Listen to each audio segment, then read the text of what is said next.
Hello. Let's go. Hello, everyone. What's cooking?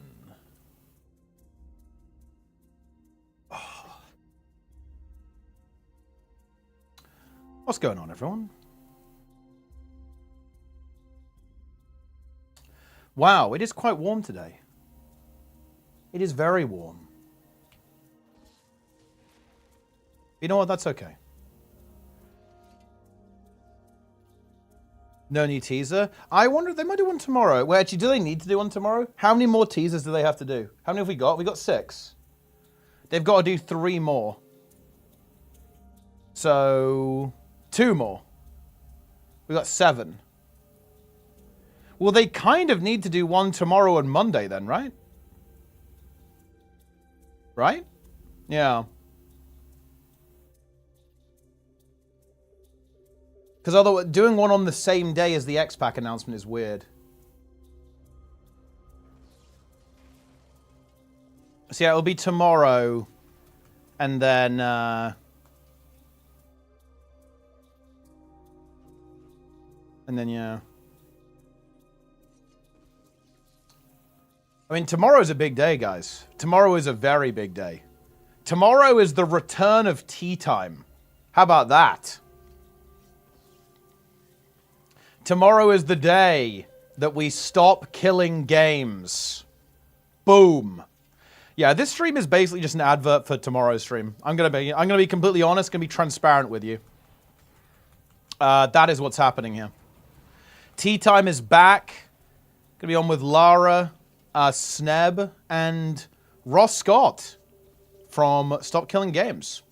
We're going to be talking about, of course, the initiative in general, what it is, what it isn't, and kind of how it might relate to MMOs as well. Because, of course, it is funny, actually. One of the major objections that was actually brought up by Pirate Software was indeed that Stop Killing Games would mean you'd never play an MMO ever again. So I think that's actually a kind of a funny thing to discuss.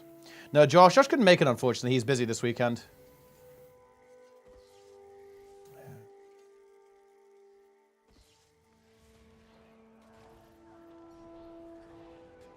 Yeah. Yeah. So that's why. Gamers should be oppressed. I mean, look, no, today, currently, we are oppressed. But by the end of July, we will no longer be oppressed. What class is this? This is Necromancer, playing Harbinger. Yeah. You're going on the list. Like, I was in OnlyFans. I'm already on the list. I think MMOs are an interesting topic, too, because there's a lot of dead MMOs. Right? Like, you've got, obviously, like, the one that everyone always brings up is WildStar, but... if you think about it, like there's a graveyard of MMOs. So it'd be pretty cool if like all of these things did actually have kind of an end-of-life plan attached to them. Play Guardian. Ah, very nice. Yeah, Guardian's pretty cool too. I'm also a Guardian fan. Yeah. And what loopholes they'll find? Well, I mean... I think there's always going to be a way to get around this kind of stuff. But I think the implementation... I mean, the implementation, I think, might be like more straightforward than you potentially might think.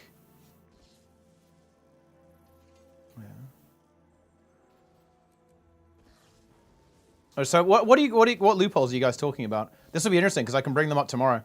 If you think there are loopholes, tell me now. And we can ask Ross. He'll definitely know. He'll have a response to them.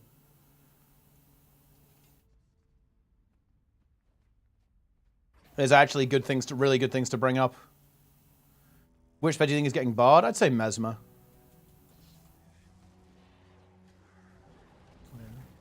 What's the 1 cent sub fee counterplay? I would say I doubt companies would go for that because I think it looks weird, would be the counterplay. Turning the game into cookie clicker before shutting it down. and then that's what's left. I think that would be an absolutely awful business move that would look awful for the company. I don't see any company doing that. Like, I think if you want to do that, you can do that. Fine. But dude, that's not going to go well for you. Every MMO is subscription-based model? Okay. That's fine. I don't think so, though, actually, to be honest. I don't think if you're not Blizzard or Square, you ain't doing a sub-fee MMO. Good luck, will be my response to that. Okay, try. It'll be a $1 sub fee. Yeah, and I think that ain't gonna cut it. I don't think that actually works. I don't think you do that. I think that's gonna be a huge turnoff. I think that the free-to-play model is so strong that would be a huge cutting your nose off to spite your face. Because like you're basically saying cripple the entire business model because you can't be bothered to even like release packet documentation or give people like some kind of server that they can run. I just don't see that. I don't see companies taking... That seems like a terrible trade. They're crippling their own income because they don't want to like make the game somewhat playable post end of life. I don't see it, to be honest. I'm not seeing that. I think that's just bad. They're just burning... I think you're just burning money, to be honest. That seems like bad business.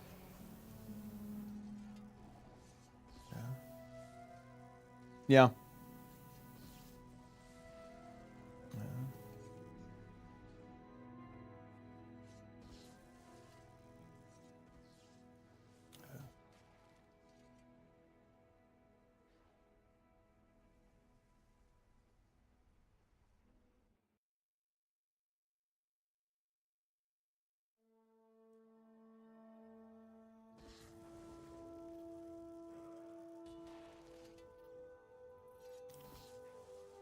Got to keep servers up for EU? No, nobody has to keep servers up. The servers don't... The stock killing games doesn't require the company to run servers.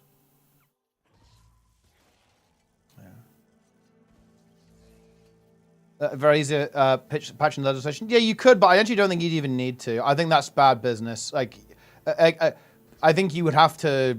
The company would have to, like, not want money to implement that. Their expansion files after each add-on is finished. Huge security risks. Yeah, but I mean, you wouldn't necessarily have to do that. Whoever is hosting it with IP infringement. Oh, I think pretty simple.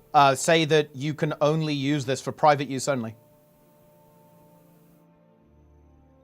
That's actually the situation. This is an example I'm going to be bringing up tomorrow. Lego Universe. This actually happened. Lego Universe, you're allowed to run your own server privately, but you can't host it publicly. So you can do a family and friends thing and host it privately, but you can't do it publicly. Easy. Yeah. So that gets you around like the licensing problems. I think it's completely legitimate if there's a licensing issue or copyright issue that they say, yeah, you can't sell this, you can't host it publicly. It's like, you know, you can just host it on your own machine. Yeah. If the company explicitly says we'll only support the game for X years, after which the game may not be supported or 100% playable, they don't even need to leave it in private server raised state, right? I actually don't know the answer to that. That does sound like a little bit of a spicy loophole. I'll have to ask Ross about that. I don't know what the correct response is to that. I would assume the goal would be, though, with legislation, is to not allow them to get away with that. Because that is like just a complete cop-out. I would say it makes the company look bad, to be honest. I think that's a bad look, but I don't think it's that bad of a look.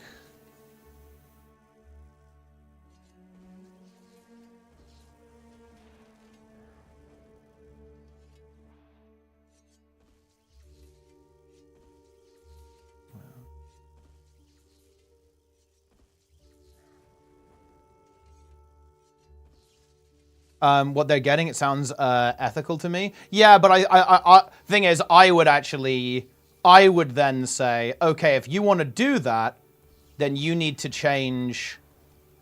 You need to be very explicit with what you're doing, that you're renting something, or you're buying a license to something like a temporary license.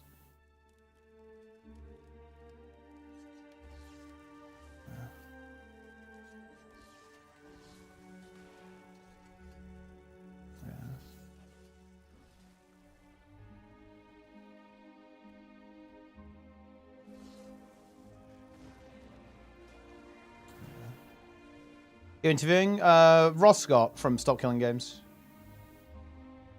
Basically the main guy. The leader.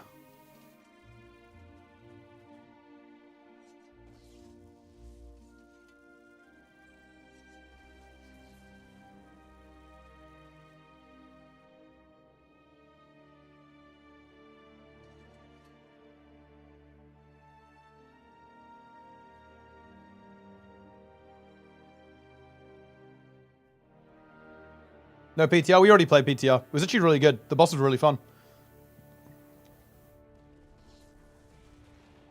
That could mean anything to the companies.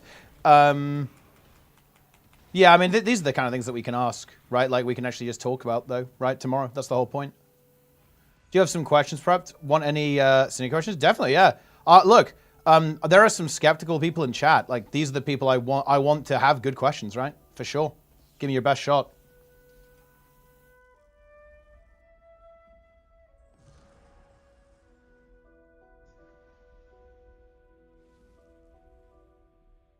Any points you might challenge him on, or is it just to spread word and get a deeper view? Oh, I'm definitely looking for like good challenges to the position, especially within the MMO space. I think MMOs are, I would say, the hardest thing to actually do. So I think it's actually a challenging topic to navigate from the pro stop killing games side, because these games are very, very complicated, and they are very, very big. They're very heavily reliant on, you know, microservices and so on. It's, yeah, like this type, like MMOs, I think are definitely challenging, you know, for sure. But I will make my position very, very clear, guys. I really don't have a problem with inconveniencing multi-billion-dollar game studios a teeny tiny bit. That isn't actually an issue to me. So that's my position on this. Count as a new game purchase. That actually is a really good point, because basically Stop Killing Games wouldn't apply to. This is something that I am going to bring up. I already had this question in mind. It doesn't apply to existing games, but what about like an expansion? Like, does it have to be a new game that has never been released, or would that expansion be somehow tied into this? I would imagine the answer to that would actually be no, but I'm not sure. Yeah. Yeah. Ask about Pirate? No, I'm not going to be bringing up Pirate at all. Like, I might jokingly bring up that one of the a very notable detraction was enjoy never playing an MMO again. That's obviously a quote from Pirate, but I'm actually considering not even doing that, actually, because Ross is not a guy who likes drama. He's very much focused on, you know, it being a pro-consumer movement. So, yeah, it's like, it's just, I don't think we want to bring up any drama. A bill? No, it's not legislation. It's a consumer initiative. Yeah, no, I'm not interested in any kind of drama or anything like that.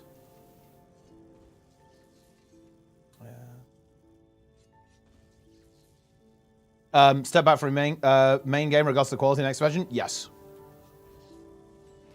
The only thing that actually changed my mind on this is if I think it's the last expansion, or if we find out it's the last expansion. But honestly, I'm even thinking about accelerating it. I'm probably going to be streaming almost exclusively World of Warcraft through the summer, and like the you know, the start of season 3.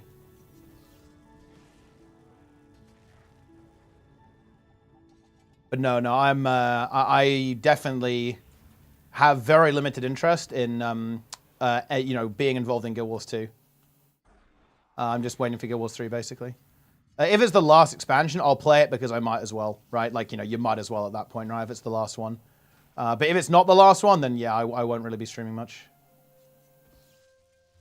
Is the bot active? It should be, yeah.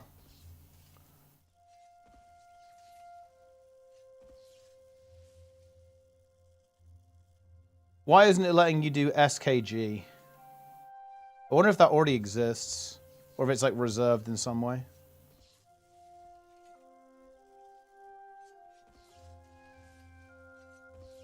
Oh, there we go.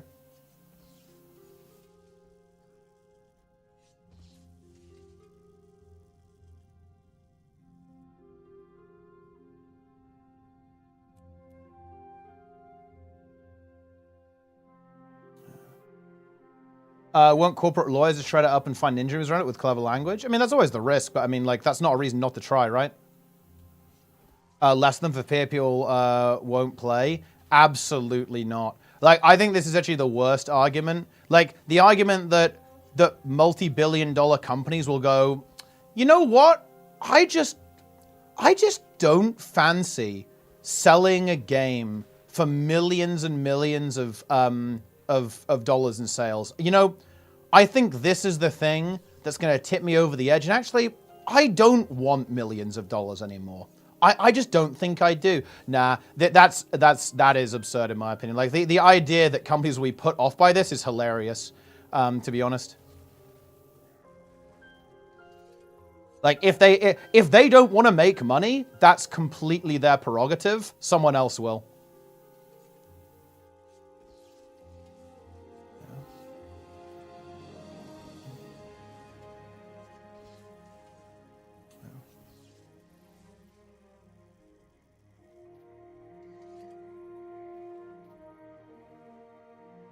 Dude, there's something going on. Oh wait, blue is there on desert apparently?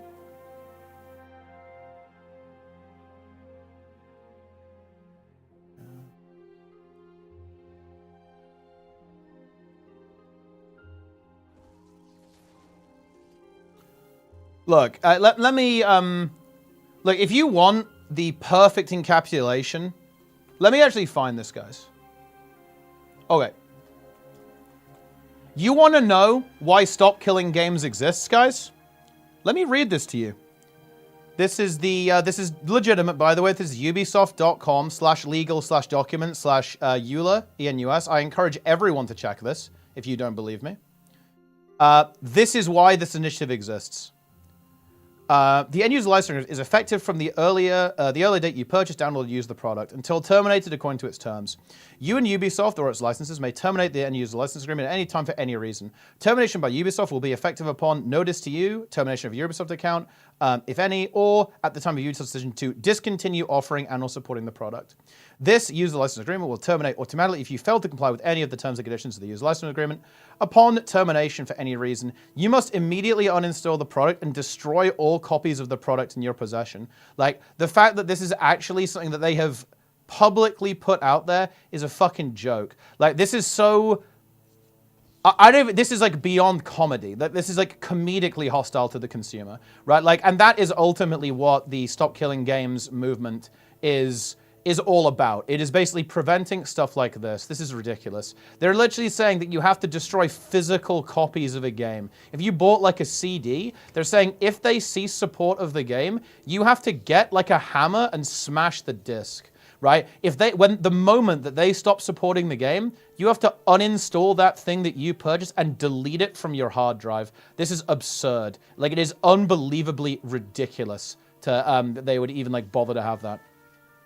It has no weight. Of course it has. It's unenforceable. It's an unbelievably stupid thing to even have in the license agreement, but that's the point. The point is that the games industry is very anti-consumer. It's incredibly hostile to consumers.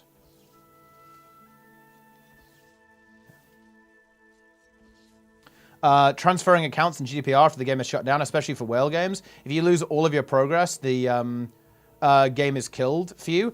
I would actually side with the company in that regard. I would say that if they're feeling nice, they could let you download your character data, but I actually wouldn't say that it's a huge deal if they say, hey, sorry, that's not our problem. The game is playable. You don't need your character data for it to be playable. If they're feeling nice, it's trivial for them to let you download your character data, by the way. Like the line in the database that represents your character, that's trivial. Very easy to do that.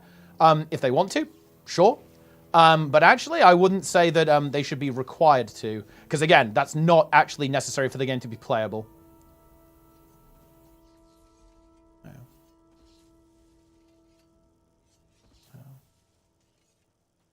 So yeah, fine.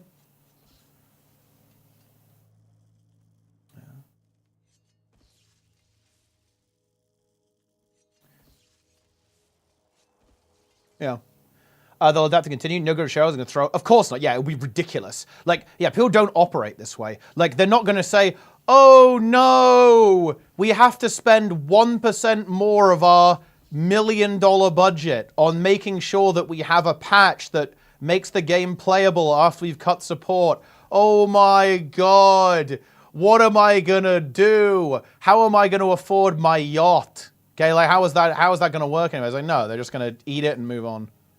Like, you're not skipping out on the entire EU market for something that is going to be relatively low impact to your bottom line.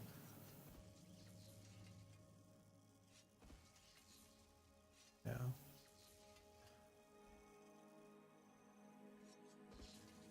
Yeah. All the ways that we circumvent, I think it's good to. It's good to actually think, it's really good to have these conversations. It's really good because, again, if this does pass, then they kind of have to, they are going to have to actually draft legislation, right? So it's really important to actually have the challenges. Like, I'm not here to, I don't want a circle jerk. I'm obviously not, I'm not going to be hostile, right? Because I'm very much in favor of the movement. But I think it's good to, like, bring up some interesting questions for sure. 100%.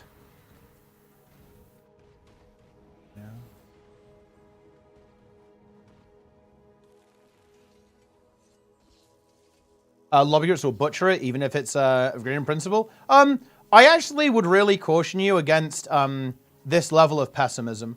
Because, people would have said, there's no point in even signing this because it will never get 1 million signatures. And look where we are now. I think it's really worth noting that that attitude that you're giving there, Camarius, is the exact attitude that these corporations want. And it's the same level of apathy that these corporations use to fuck you over. They want you to think like you. That's what they want you to think. They want you to think you can't do anything. Yeah. I have limited expectations. I'd actually be a little bit more optimistic. I'm sure many people thought, I bet Apple will always fuck you on right to repair. And then guess what? The EU said, I bet people thought they'll always fuck us with their stupid lightning connector. The EU said, So actually, no. I would be a lot more optimistic, to be honest, about such a movement. Again, the game, it is a little bit different in the games industry. I agree with you. I'd be less optimistic than EU taking on Apple, for example. But actually, no, this did happen in the games industry. Didn't the EU fuck Apple again?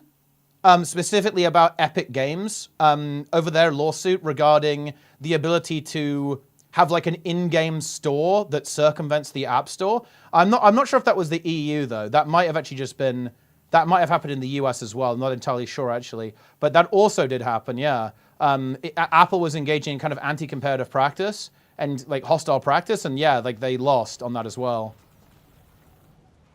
Yeah. Oh yeah, GDPR as well. Yeah, absolutely. GDPR is obviously a massive piece of regulation that was passed by the EU because in terms of like, well, the access to your information basically, that's because of the EU. The fact that you have the ability to ask for your information. Yeah. So don't get me wrong, I think it's good to not get too overexcited, but I actually think there are pretty... The EU has a good track record on this, honestly, with actually absolutely going toe-to-toe with large corporations and bullying them.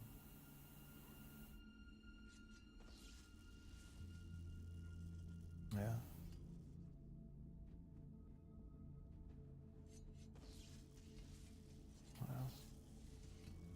Raid torn Reddit post? Oh, we'll do it at some point.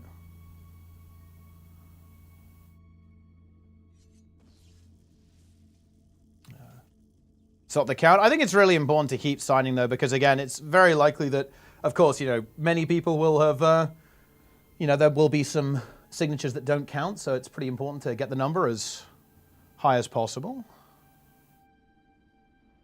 We do love to see that. We absolutely do.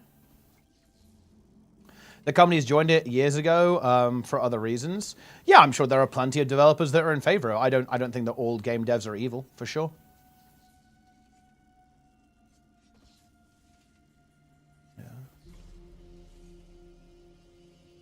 I have to offset the bots. I mean, that's why you should, look, we should be encouraging people to, if they agree with it, obviously, and they're for the movement, they should sign. We should be encouraging people to never be complacent. Keep hitting that sign button over and, well, only once per person, but like keep getting people to sign up like the entire time, yeah. Like I'm not, you should not be complacent or think that it's going to pass or, go to the next stage until it's passed, right? Like that's the only time that you should be like, okay, we're cooking with gas, right? Should absolutely not be complacent.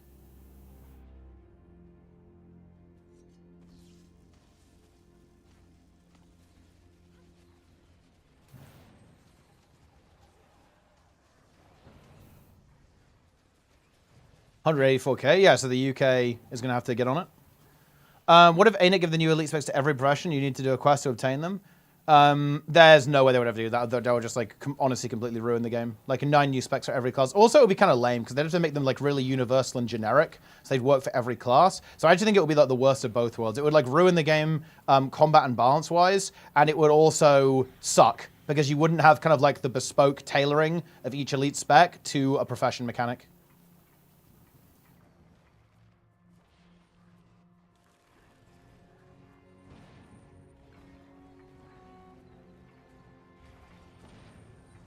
Smaller devs and how it interacts with IP retention for them. I really think a solid compromise is you are not allowed to run it publicly without permission from the developer. I think that would be a fair compromise, right? If we want to go favorable to smaller developers. Because, again, the reason I bring that example up, guys, is actually because of Dark Flame Universe. I kind of want to go through this. This is a reverse engineering product for a LEGO MMO called LEGO Universe. And it's a, Dark Flame Universe. And interestingly enough, guys, they actually worked with LEGO to kind of figure this stuff out, basically. They spoke with the LEGO group, the legal team, and so on. And basically, this is the deal. The TLDR, there's obviously some complexity to this, but you are completely fine to run this project. LEGO is fine with you doing this for personal use. You are not allowed to publicly host a server. You are not allowed to advertise that and all that kind of stuff. You are allowed to use this for private use, right? And, you could invite your friends, right? But you are not allowed to publicly advertise it. And, funnily enough, guys, assuming that LEGO themselves had released this, they didn't. It was a reverse engineering project. You can see it's open source, as you can see here. And by the way, they're fine with it being open source, right? As well, you can see this is how you set up the server environment and so on. Like this is just the way it is. Yeah.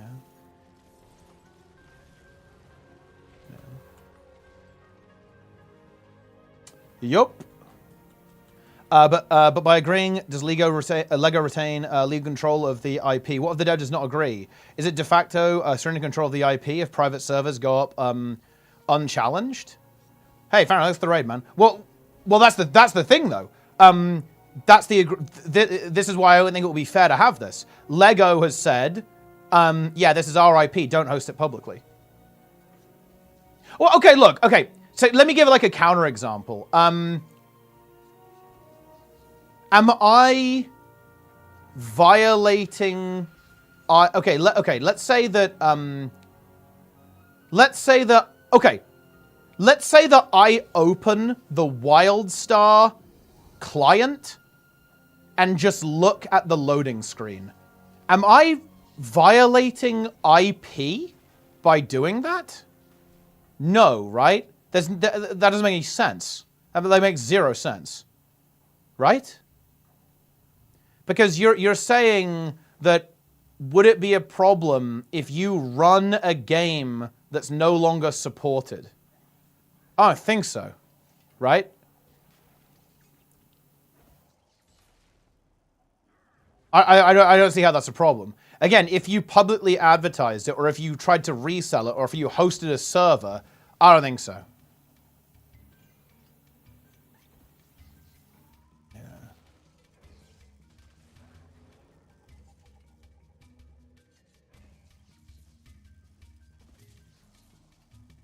Technically, I can't believe that. You'd have to point me to the law. I can't believe that. Doesn't mean what does that even mean? Like, if you have the game client installed on your computer, I don't think running it is violating someone's intellectual property. If you were like sharing it, I could kind of see it. Like, you know, you put up a download link and everyone can download it. I could imagine that, technically speaking, that's a bit of a no-go. But obviously that would be, you know, very much implicitly covered by Stop Killing Games, that would not be the case. But yeah, if it's like, if you're running a local copy, I don't have to tell you.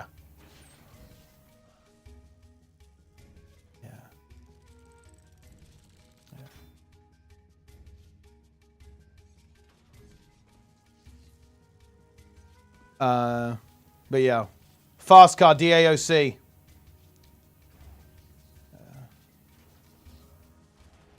And, you know, funnily enough, right? Like, you know, the thing is, right, if you have a private server or reverse engineering project, look, that's your own code, right? Like, that didn't come from the devs, right? Yeah.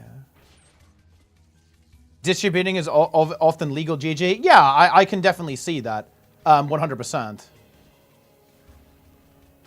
But like the goal, when is the interview tomorrow? It is at 1 p.m. UK time, 2 p.m. European time, I think. Actually, let me quickly double check. Because, you know, sometimes, guys, you know, time is confusing. 2 p.m. Central European time tomorrow. So 1 p.m. my time. Share it, yeah, but I'm saying not sharing. I'm saying literally opening the game that you happen to have installed on your computer, that you purchased legally and didn't pirate. I'm not saying distribute. Distribute, I agree. That's a no-go. But I didn't say distribute. I said specifically not distribute. 9 a.m. Yeah, it's going to be pretty early for our American friends, but there will obviously be VODs, right? So don't worry, it's not going anywhere.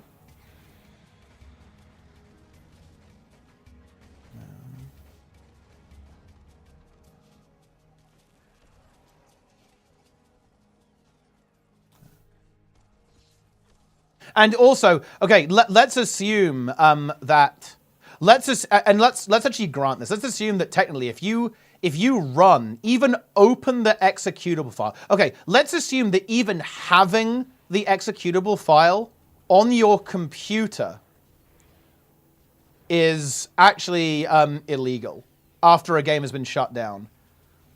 That's the thing, right? If this is the case, right? Look.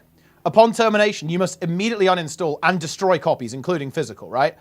Again, that's the point, right? Like, if we're saying that, oh, yeah, you shouldn't do that, that's violating the law, yeah, bad. That's the point. I don't think that is the case, to be clear. I'm pretty sure if you run an executable on your computer, like, I don't know what to tell you, like, and you're not sharing it, and you're not making it public in some way, right? It's not a big deal.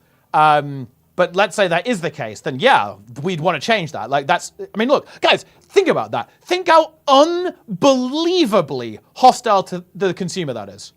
Like, let's imagine the universe where we're saying you are not allowed to even run a game after it's out of support. Like, you should uninstall it and destroy physical copies. After the game is dead, not just like, you know, if you didn't buy it or you pirated it or something. Like, after the company itself has killed the game. Like, yeah, that's dumb, right? That's ridiculous. That's fantastically anti-consumer. It's hilarious. That's comically anti-consumer. That's like some Lex Luthor shit, you know? Yeah. Yeah.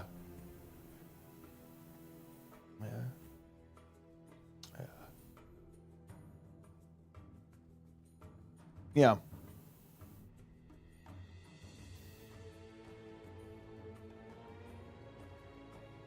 It is just toilet paper. I mean, I completely agree. It's pointless. This is a stupid piece of text. I don't even know why this is even here. It's like trolling almost. But yeah. What are they gonna do? Bro, they're gonna call the cops on you and see if you've got any like CDs left over? You got any discs of like their game? Like what is this? Stop killing games tea time. That is, I believe that is 1 hour late, awesomeness. It should be 1300 London, England time.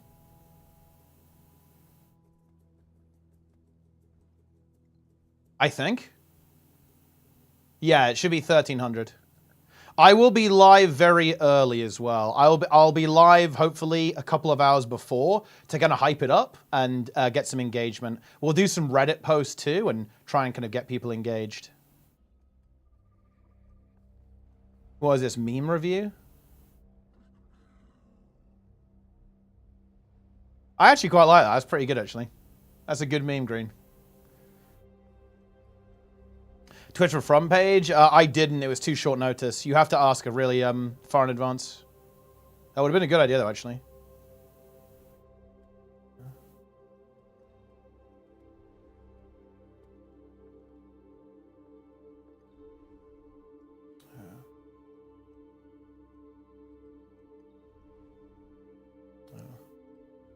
City of Heroes and the way they're game. Can you actually just enlighten me? That would be another really cool example to bring up, yeah.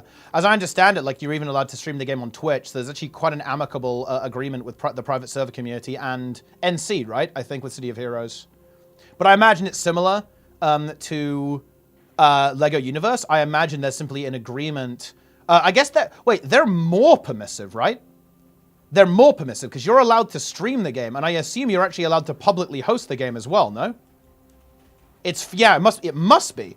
Yeah, it must be fully sanctioned because you're allowed to stream it even. So that's extremely permissive. They have like a full agreement with the reverse engineering project. I assume it's non-commercial, essentially. It's like wait, do they make money off it? Man, actually, I've got to, dude, I need to do some research actually.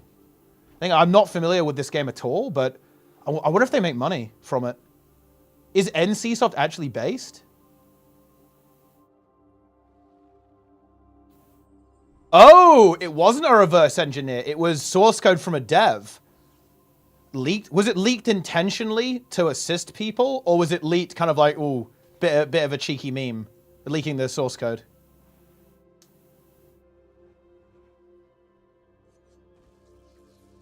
Given to them. Cool, actually. Cool. It was like a little bit of a, bit of a secret on Hello Elaine, by the way. Yeah, it was grim. He did it. He fucking dropped it. He dropped the bomb. That is a based dev, yeah. Very based dev.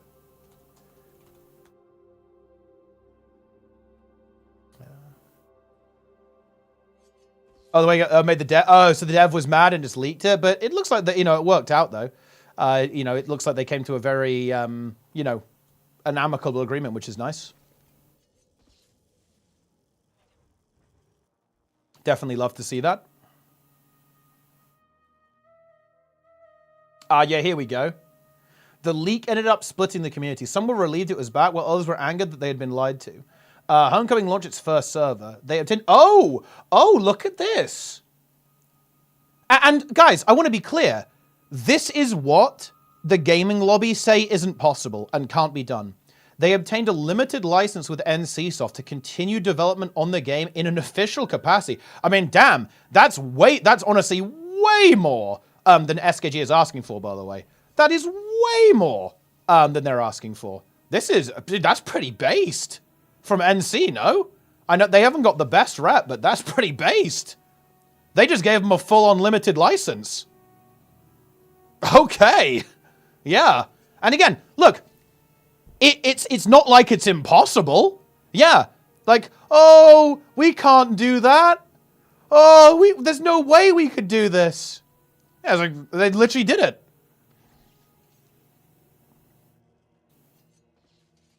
Yeah.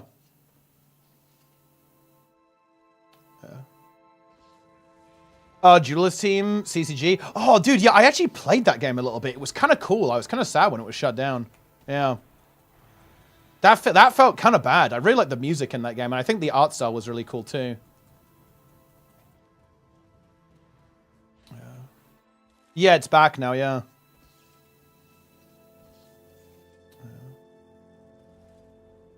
I don't think any proof was given from NC. Didn't claim the W. I guess like stuff like that just moves slowly. Or they're just too corp or they didn't get it at first or something. Yeah, that's actually an insanely based move. From Homecoming, right? Well, from NC. I mean, yeah. Oh, I want. Wait, does any guys? Someone who does Grim? Do they make money? Are they allowed to make money, or is it like Are they not allowed to make money? There's no shot, right? I guess they can. You can probably have like a Patreon or something. Yeah, yeah. It must be like a Patreon, but you can't sell the game directly. Like that. I think that would be a bit too far. If like you know, well, unless NC's okay with it, obviously. They do a cap fundraiser every year. Okay, yeah, cool, cool, cool. This is good research, guys. This is good. Dev Digest. Let's see if we have like the updates and stuff. Yeah, so they're basically funding, I imagine, part-time development work, moderation, server costs, and so on, is what's going on here. We have some update notes here.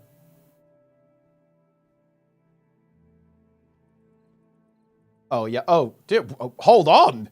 Bro. This is like bigger than Guild Wars 2 patch notes. Looks like a lot of fixes and stuff, to be fair. I'm obviously memeing. But yeah, it looks like they are very much actively developing the game here. That, you know, there's obviously something going on here. Again, you know, I don't know if it's devs working in a full-time capacity and so on, but there's definitely people working on it. Yeah. Terrorist code has been leaked for a long time. There's been private service and shut down. That's cool, yeah. Yeah, but guys, like, here's the thing. This is what I find weird, is that, like, do not let companies or streamers gaslight you into thinking this isn't possible. It's clearly possible, right? Yeah? It's doable, you know what I mean? Very obviously, it's doable. It can be done, this sort of thing. Like, it can be done.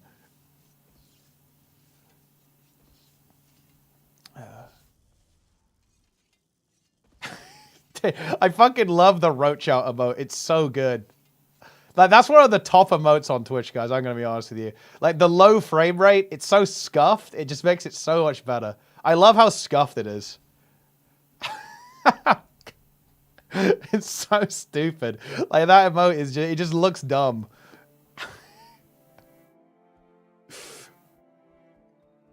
That's funny. Well, yeah, and to be, like, just to be mega clear, guys. To be omega clear. To be omega clear, Stop Killing Games is not, very explicitly not saying that companies have to continue running servers. Right? They don't have to do that. They don't have to do that.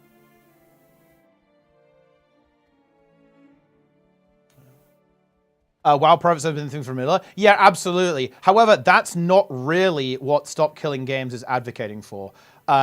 Because at the end of the day, private servers are quite often, one, publicly hosted, which is not really necessarily what Stop Killing Games is after, and two, often run for profit. Like some of them, especially the more major ones, they are run for profit, and they're basically being used in a commercial way, which again is not really what Stop Killing Games is advocating for. Again, like, if the company wants to be super generous and say, go for it, then hey, that's fair enough. But that's not really necessary to achieve the objective, right?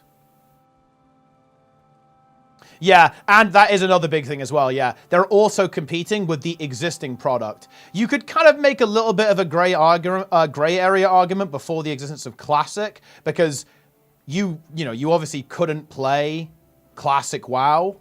You couldn't play Classic WoW after Vanilla was gone, right? It was like, you play Burning Crusade, then you play Wrath and so on, all this kind of stuff. But of course now Blizzard is running their own Classic servers, right? And also, I'm not sure if that would even count, right? Because obviously Vanilla WoW is not the same as retail, but they're the same product, right? It's like, and I think that's honestly like an interesting question to bring up there as well. Like, you obviously wouldn't expect a dev to have like a, I mean, this wouldn't be the case, right? Like, it would not be reasonable to expect like every single time you have a different version, like a major update to the game, you have to provide like an end of life version for that thing. That's obviously not the objective of Stop Killing Games, right? So it's a little bit complicated, right? Private Classic, yeah, I agree, especially publicly hosted. Because this is very explicitly about dead games, right? Like games that are no longer being supported by the company. And if you say, well, I don't like retail, I want to go play Classic, I mean, at the end of the day, that's hardly Blizzard's problem, right? Like, they're still supporting the product. It's just a version of the product that you don't like anymore.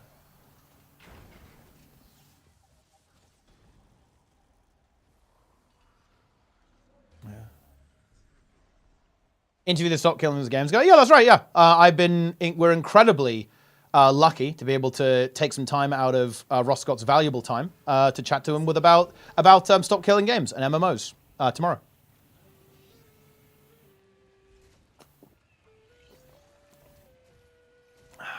Exactly, Shader. Yeah. Even though, Burning Crusade is not the same as Wrath, they're both WoW, right? So I think it's not reasonable to say, oh, well, you release an expansion pack and now the game is different. Give me an end-of-life build for the expansion. I don't think that's reasonable, to be honest.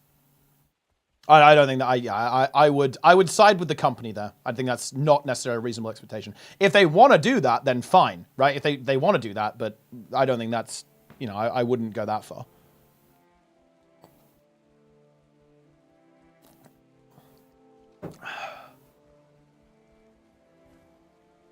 Ready to be deployed to the server. When they advertise the game as multiplayer online, it should be ready for that. Especially you should be able to play online. Some games lose major functionality without it. You can't advertise a car on people's wheels when you stop offering a service for it. Yeah, and I think ultimately that's where I think it's honestly fine to have a little bit of flexibility. This is obviously going to be something that I'm really interested in talking to Ross about as well. But I believe that like it wouldn't even necessarily have to be like you release server binaries. Like a way that you could comply with this is that you could just release packet documentation to allow people to reverse engineer easily. That would obviously be like a very low intensity compliance with this, and maybe not ideal. Would require a lot of work from the community, but ultimately, if you have the packet documentation, then the rest, you can go from there, right? You can make your own server. It would be better than nothing, right? It's better than the current scenario. The current scenario is fuck all. Yeah.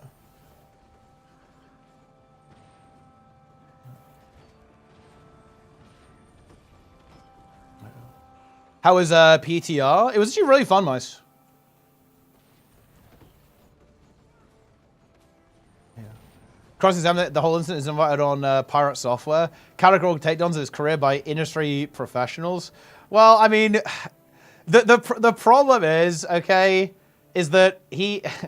Dude, by the way, guys, I'm actually... Look, we're not going to talk about Pirate Software anymore. We're not going to talk about that. Because, look... We're here now and tomorrow to talk about Stop Killing Games, right? And I'm actually being deadly serious here, guys. We're not bringing that up tomorrow. I don't want to see people talking about it in Twitch chat. And I will say this now. Look, I even if you are, a fucking tier 3, 10-month sub. I am going to time people out for this. Like, do not sully this movement with silly drama and, you know, pettiness to someone that you guys don't like, right? Or we have a disagreement with. I'm serious, guys. I'm serious. I do not want to see any like stupid drama stuff tomorrow. This is like this is a serious thing, right? This is a serious thing. It's not a joke. No.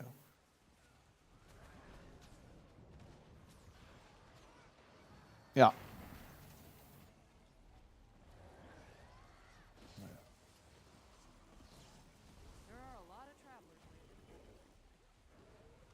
Oh, I think we're under attack. How do digital content generate? What do we own? Agreed, yeah.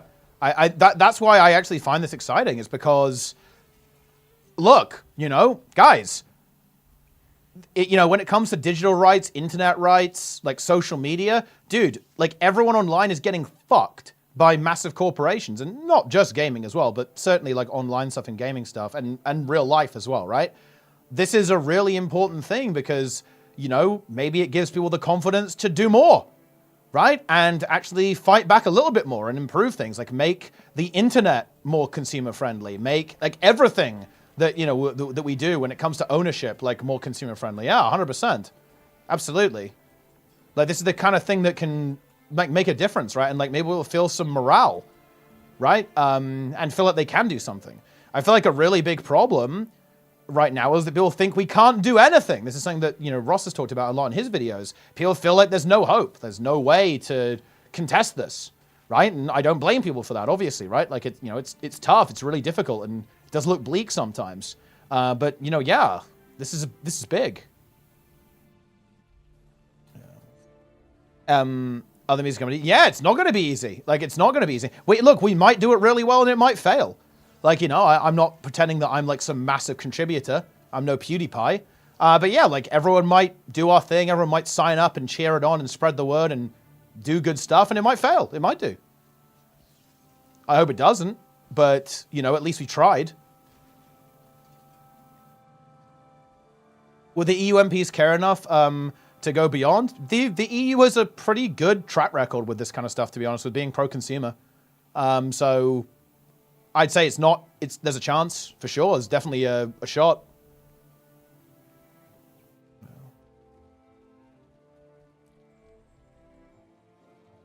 Yeah, I mean, dude, well, awesomeness, you jest about that, but didn't that actually happen with the EU looking at in-game purchases?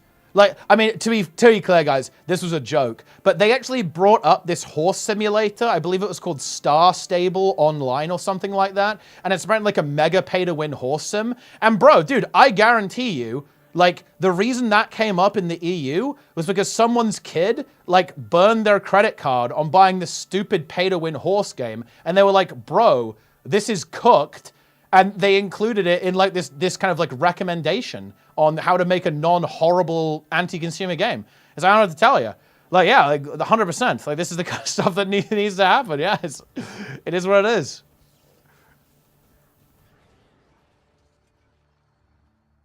Yeah.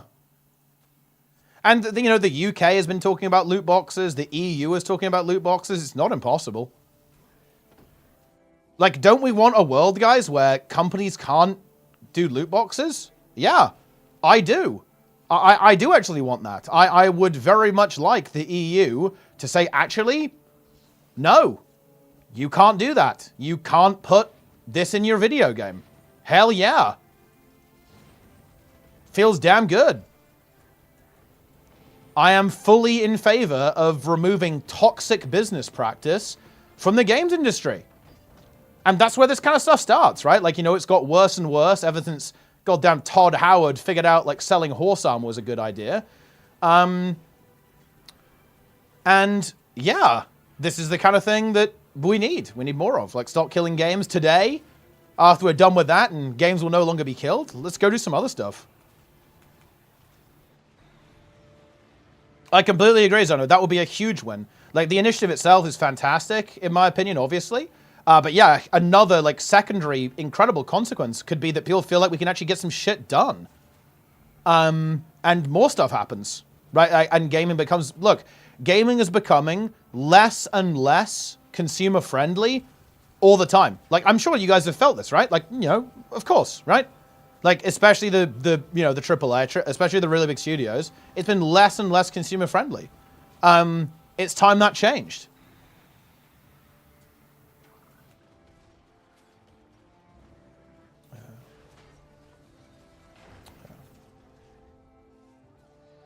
Drank English Senior on today? Oh, excellent choice. Love to see that. Yeah. Hail, stranger. It'll be a major power flex for EU's influence worldwide. I mean, dude, the EU is very influential. I mean, look, you know, I know that obviously, you know, we're playing an American video game on, you know, on American invented hardware, all this kind of stuff. But no, the EU is an important market, right? There's a lot of people living in Europe, a lot of people spending money in Europe.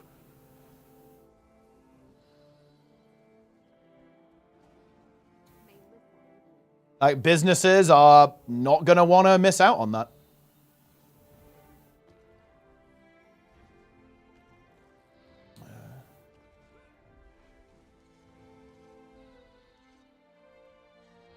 Yeah. The Steam DRM question. What's the Steam DRM question?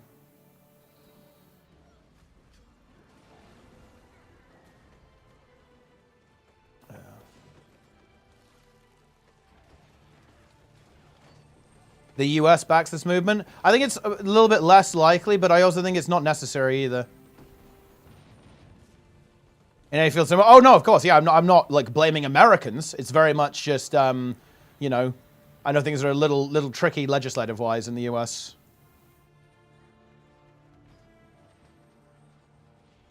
Yeah, again, like we brought this up before, guys, but the EU has already had victories in this area against massive companies. Like, guys, bear in mind, the EU made Apple offer at least replacing the battery, right? And they have to let you do that and at least purchase that service from them, and made them swap to USB-C.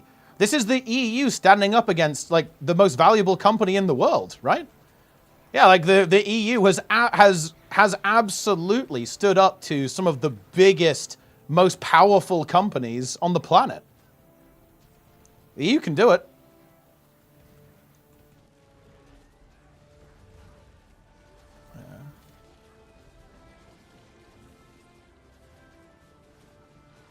Yeah.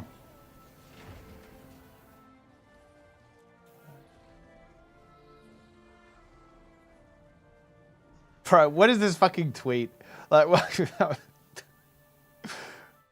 Fucking Lomboni peeking. What? Dude, what the fuck? Okay. Yeah. What happens to most games in customers' libraries if Steam suddenly shuts down? What will be the scenario there? Well, Steam... Ooh, that's an interesting one, actually, because this is an extra layer, right? I imagine SKG would want Steam to basically turn off its DRM in that scenario, right? But yeah, can't Steam work offline anyway? But I imagine some... I guess the thing is, the issue is that some games have like a verification layer, right? Or they use Steam's online services for their online, correct? So in other words, like the networking is done through Steam or something?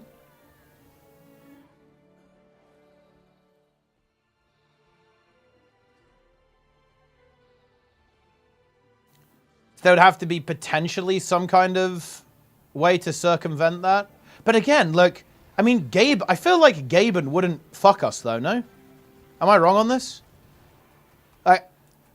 This definitely could be interesting. It does add like a layer of complexity, but like Gaben isn't going to screw us. How can you not trust that guy?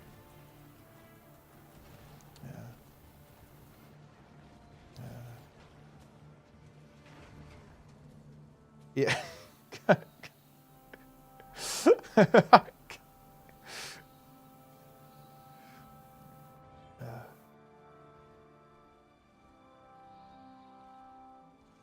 The hypothetical is apocalyptic, and yeah, that is very apocalyptic, yeah, for sure. Would Epic be that nice, or Apple, Google be that nice? And I guess the goal, I guess that, I mean, yeah, it's complicated, right? Like, how would the legislation interact with a situation like that, where the distributor of the software also has like a DRM attached to it? I would, it's a good question. It's honestly, I'll see if I can ask that. It's a complex one though, for sure. But yeah, like, what would that even look like? That would be like, I would imagine the goal would be to make it so, okay, in a situation like that, you have to remove the DRM. Or like add some way to circumvent the DRM.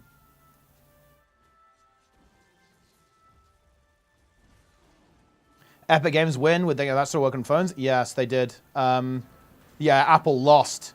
They said, because basically I think what Epic were doing is they were using their own payment processing, right? Basically circumventing the Apple shit, right? Their system that was basically giving a cut of all in-game purchases to Apple.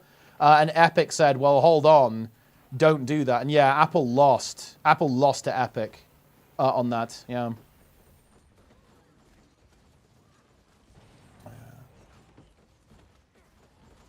Apple at 30%. Yeah, I think that's their cut, right? That's their cut of sales.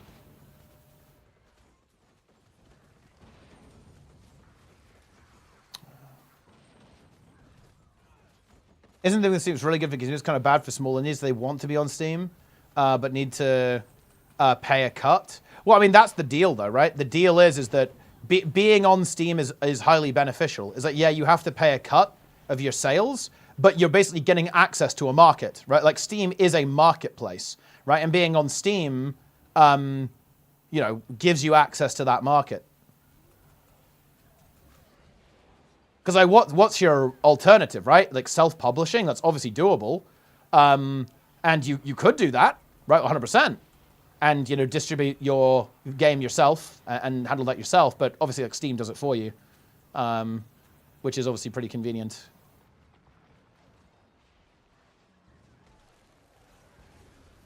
Steam has a monopoly. Isn't that always a bad thing?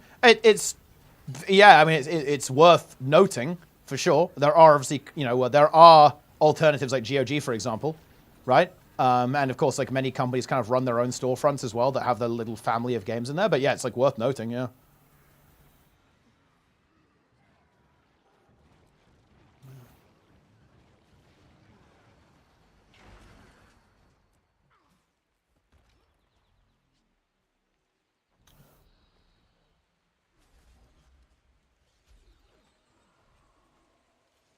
Yeah, GOG I feel like is... I recently purchased Rayman 3 on GOG because I wanted to play it on PC. And I have actually already got it on PC, but I don't know where it is. So I just bought it again, and it was like really cheap. So I was like, fuck it, I'll do it. And yeah, there's like no DRM. There's like 0 DRM on it. You just like download it and boom, away you go. So like GOG is like less DRM-y than Steam, right?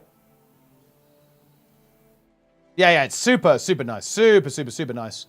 I'm not the biggest fan of Steam, actually. Like, I'm not super into it. I definitely prefer GOG's approach to games, 100%, yeah. Because it doesn't have that kind of DRM layer attached to it. So yeah, I like how GOG is. But, you know, Steam's fine. I don't like hate Steam or anything. It's just that I'm not the hugest fan.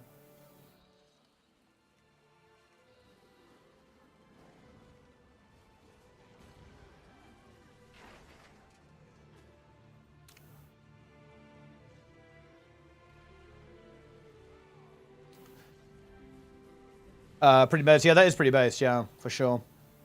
And Rayman 3 is an excellent game. Oh, what a game, man! Look, guys. What were console devs eating in that era? Rayman, Ratchet, Jack, Spyro, and more too. We could list them all, right? Dude, what the hell? What happened? What was everyone doing? Crash, yeah, Crash as well at the same time was going off.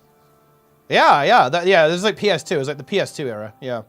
There was like this period in time where, like, there were so many sick-ass console games. going off at the same time. It's unbelievable, actually. Yeah. PS is big. Yeah, I mean, I kind of agree. Like the only counter argument to PS2 being peak is that Little Big Planet was PS3.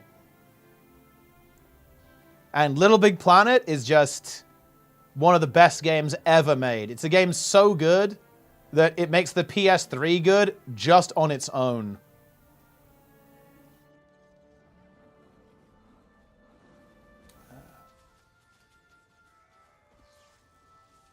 Dude, there's a really funny story about Ratchet and Clank, by the way. I fucking love this, dude. Okay? So, they released a game called Ratchet and Clank, A Crack in Time. And they said, this is going to be our last 60 FPS game ever, basically. I don't know why a studio would ever say that, but they did say something along those lines. It was like, why would you say that? And I believe, wait, I need to actually check this. Is like the Ratchet and Clank remake, is it 30 FPS? Because I know that Rift Apart runs at 60, but does the remake run at 30? That's absolutely insipid if that's the case. I haven't played the remake, so I don't know. Oh, dude, some of them are actually 30 FPS. Yeesh. Why would that? Why would you do that? Like, that's so cooked. You hate to see it, guys. That is not good.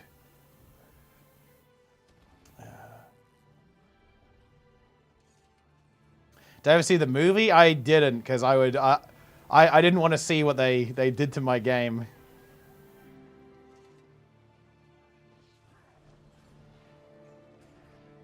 Ratchet and Clank is a really interesting game series, actually, because the games are actually still very impressive. Like the latest release, Rift Apart, is actually kind of a sick game, but Ratchet and Clank are unbelievably uninteresting characters, and ultimately the characters are less interesting than the original versions, and the game is also significantly less edgy than the original versions. And the music and the world is a lot more standard, right? Like, it's very generic, which is a shame, I think. As always, Dr. Nefarious carries, but he can only do so much. Rayman 2 or Rayman 3? Rayman 3 every time. Rayman 2 is a good game, and I enjoyed it. And in some ways, it is better, I think, actually, than Rayman 3. But for me, the gameplay of Rayman 3, you can't beat it. It's just so good. Like, the platforming and the combat in Rayman 3 is just, in my opinion, like, vastly superior to Rayman 2. Like, mega, mega, mega superior. They really honed in on the combat system, the combo system, and the movement in Rayman 3. And they did an extremely good job of it. I think you could potentially argue that the world was a little bit wackier, weirder, and the characters were really strange and interesting in Rayman 2. But Rayman 3 is still pretty good, to be honest. It's kind of a bit... There's almost like a little bit meat on the bones of the actual story in Rayman 3. And the combat is just way better. They're both good, though. I'm not a Rayman 2 hater. The massive frogman, who's your best friend? Ah, yes, Glowbox. He is a frogman. Yeah, that's true. He's a literal frogman.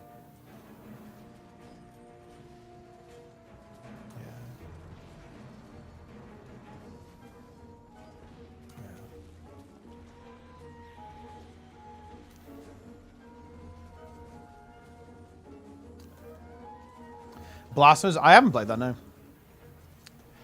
When gamers are forced to learn low-level languages. You know, I think this is where I would maybe actually give a little bit of slack to modern game devs. You hear all of these crazy stories with like, oh yeah, we did this like wacky exploit to make this thing like fit into 64 kilobytes or whatever. But I'm not gonna lie. You'll actually probably have similar stories of devs doing that in modern games, but it'll be different because you're not really limited by hardware nearly as much as you used to be. It will be like different trickery. It will be like weird math tricks they do to make something more efficient. It will be a weird thing they did with the geometry to like use an asset in an unusual way to make it behave a certain way or look a certain way. But you'll still have stories like that. It's just that, you know, the stories then were different, right? Like, you know, how are we going to fit all of this information onto like 1 megabyte, right? Like, log in, let's go. Yeah. It's time. Yeah, exactly. Yeah, like all the game buggers are like a 500k or something. It's like, oh, holy shit. That's crazy. And then like, pack it all in there somehow.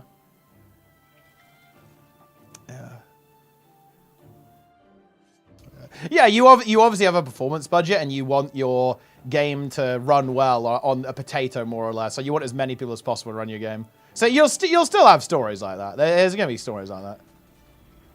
Because look, okay, I guarantee you, if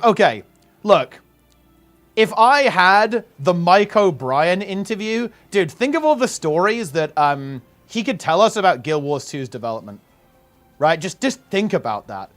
Or what about the dungeon guy who made all of Dungeons and then left the studio on launch? What about the World versus World guy who I think was also similar, like left, I think, like, because look, there's this like epic story, right? With World versus World. I think that the lore is that like one guy, or like, it probably wasn't like literally one dev, right? But like one developer was like responsible for a large amount of World versus World's implementation and just like did it over the summer or some shit. There was like this like crazy story of like, oh yeah, I just made World versus World, bro. And then again, like also just kind of pieced out after launch as well. I just think of like all the crazy stuff those guys were up to and like all the wacky stuff and unusual implementation they had to, you know, all the problems they had to solve, right? And come up with to get it to work properly. If I'm going to talk, I mean, these are really busy people. I think they're a little bit above my pay grade, to be honest. But I mean, dude, imagine being able to talk to Emo. That would be fucking sick. Holy shit. Like, and do story time Guild Wars 2. I'm not gonna lie, it might be a little bit of a sore topic, to be honest. Yeah, exactly, Austin. Yeah, I mean, yeah. Like, I don't think WoW uses MPQs anymore. But guys, do you guys remember installing WoW back in the day? And it's like using like, you know, 1.mpq. That's a Mike O'Brien pack. That's what MPQ is. He made that. For, like, yeah, their basically archive system, like their file archiving system for World of Warcraft. Yeah. 6 CDs, dude, I remember, man. 6 CDs to install, like, Burning Crusade. Log in. Yeah. Yeah. Get me out of here. Oh.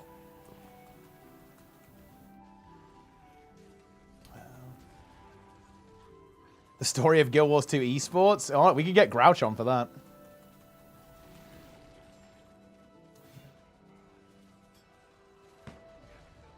Happened to Maiko. Basically, didn't survive the original cleansing nuke, pretty much, which was like the Icebrood Saga situation. Basically, ArenaNet were working on side projects, and NC didn't like that. And the men in suits came.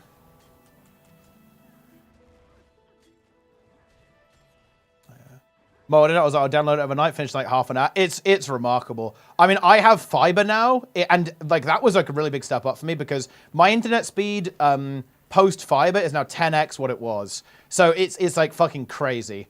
Like I can upload stuff insanely quickly. I can like download games in 1 minute. It's absolutely wild. Yeah, he's doing bird sim now, yeah. Literal bird simulator.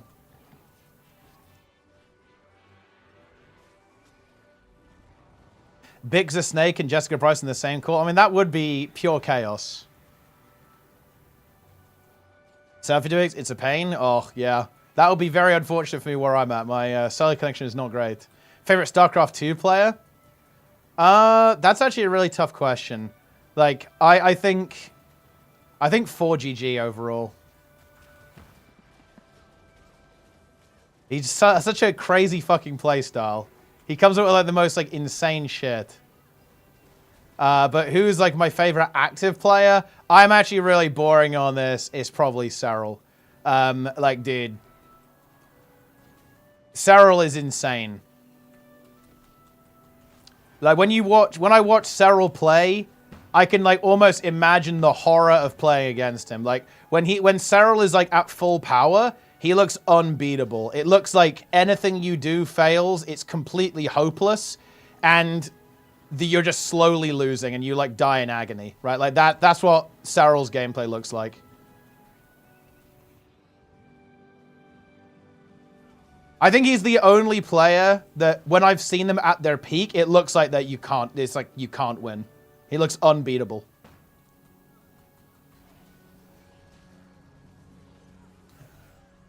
Like, Maru doesn't look invincible to me. He doesn't look invincible or unbeatable. Beyond definitely didn't. But, like, Cyril, he looks unbeatable. When he's, like, at 100%. Like, when he's at max power. He's fully powered up. But yeah, favorite Zerg player, definitely Cyril. Although, I've got to say, I love the idea. Look, Reyna is just so fucking funny. I love that. He's a fucking machine. Obviously, Clem is insane as well. Dude, Clem is insanely fucking based. Okay? So, okay. So, this is so good. So, as you might be aware, guys, it's a custom. So, when you lose a game, you type GG and then leave. Right? You type good game and you leave. And Clem has been finding Protoss to be quite frustrating right now. Protoss versus Terran is considered to be quite difficult for the Terran player right now. Protoss got some really big buffs, and Terran had a couple of nerfs recently. And that means that Terran players are really struggling with the late game in particular. And there's a revival StarCraft league kind of being operated by Tasteless right now. And Clem actually left the match against Classic with no GG. And Reyna was casting at the time, but obviously they found it very funny. And he said, yeah, you know, it happens to the best of us. You know, like I feel that way against Protoss sometimes. And, you know, look, you know, he's been having this problem where, you know, he types GG, but it doesn't come up recently. It's very good. Wait, why am I leader? I'm not tagging. Yeah, we're not doing that. How backup fast it was in games, not being in the internet speed is crazy. Yeah, that is crazy, actually. Stefano or Idra. And yeah, those are some classics, actually, as well. A lot of personality in the StarCraft scene. It's very cool. Incredibly talented scene, in my opinion, both in terms of player base and also commentary as well. Love the StarCraft 2 commentary scene. There's some really good stuff out there now, actually. Like, the scene is still so unbelievably vibrant, in my opinion. Because, of course, like, old school, you know, you had Total Biscuit, who was very involved, like, In Control, right? Like, Rotterdam, who's still around, like, even now. I personally love Hardstuck's casting. He's so fucking funny, man. Dude, the guy is such a beast. God damn, he is so... Hardstuck is so unbelievably entertaining. It's almost a shame that he actually still competes, because he's obviously still a very high-level player, because that means he doesn't cast as many games. Like...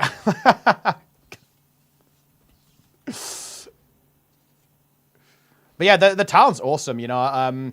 You have, you know, Artos is around for the big stuff these days. Like, State is doing a fantastic job, in my opinion, filling in for him in GSL, with Tasteless still going there as well. And you have, like, the newer talent, like Zombie Grub, who's, like, very important in the scene. I think she does an extremely good job, actually, of commentating the scene. I also I'm quite an enjoyer of Fear Dragon as well, actually, in commentary too, yeah. There's some good stuff in there, some really good stuff.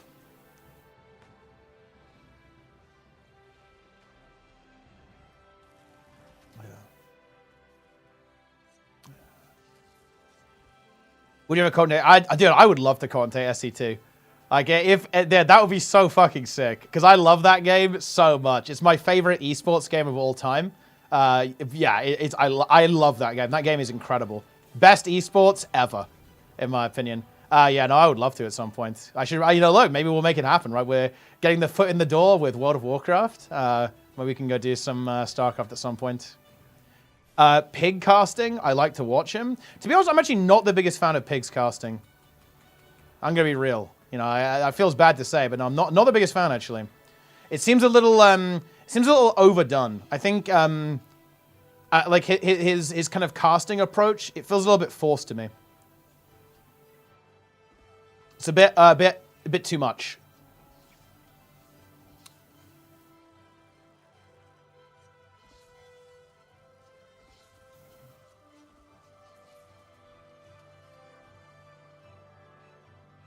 Dude, Artosis' stream is insane.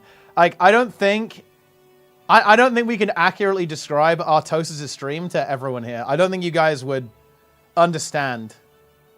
Okay?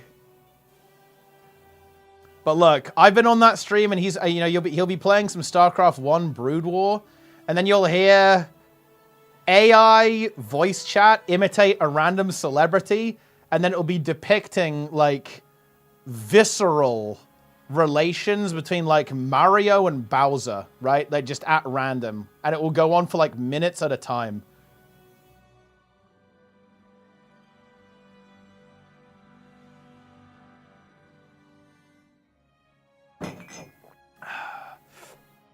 Is SE2 the real creator of Twitch?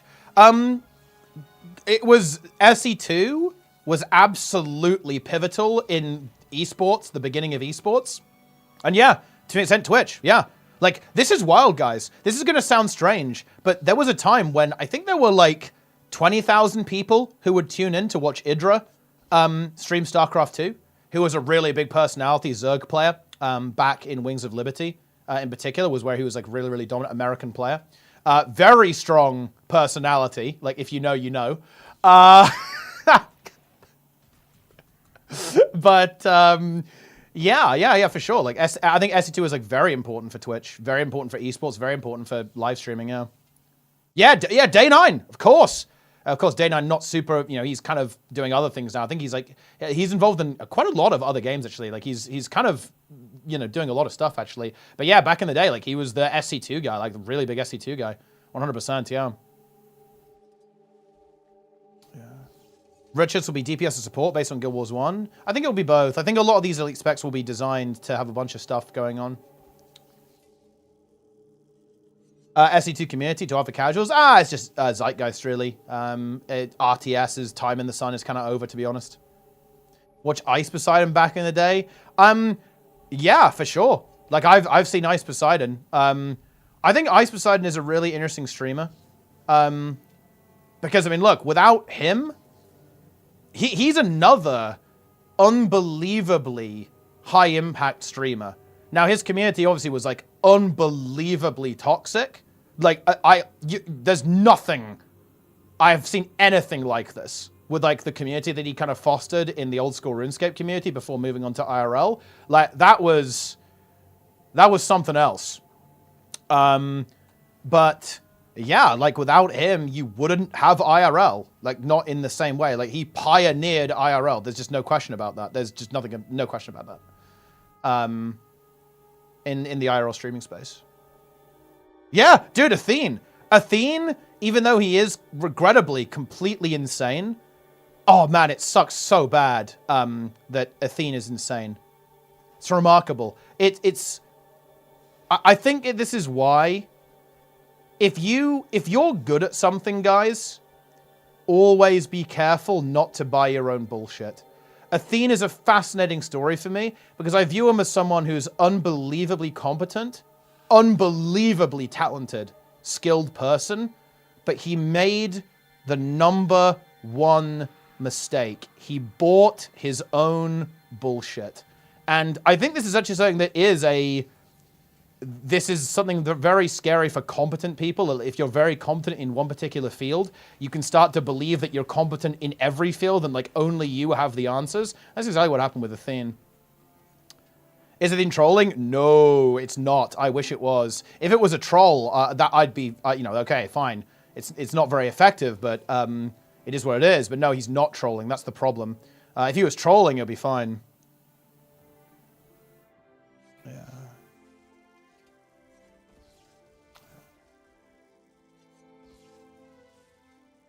Run for politics twice in Belgium. Yes, but he was sane then. Like, that's fine. Like, you know, that's fine. Like, he's done a lot of good stuff, right? Like, a lot of his charity operations were incredibly successful.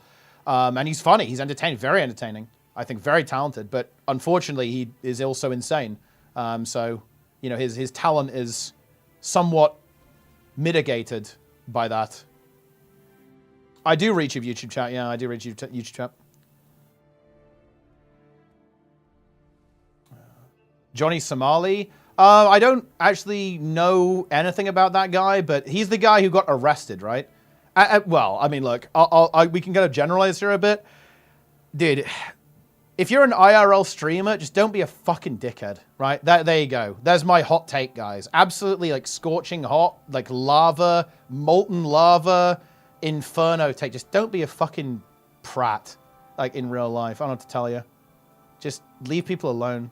I think that, I don't know actually the story with that guy, but I think he just did some stupid stuff IRL, right? And some IRL streams and was like fucking with people. I mean, yeah, you shouldn't do that, obviously.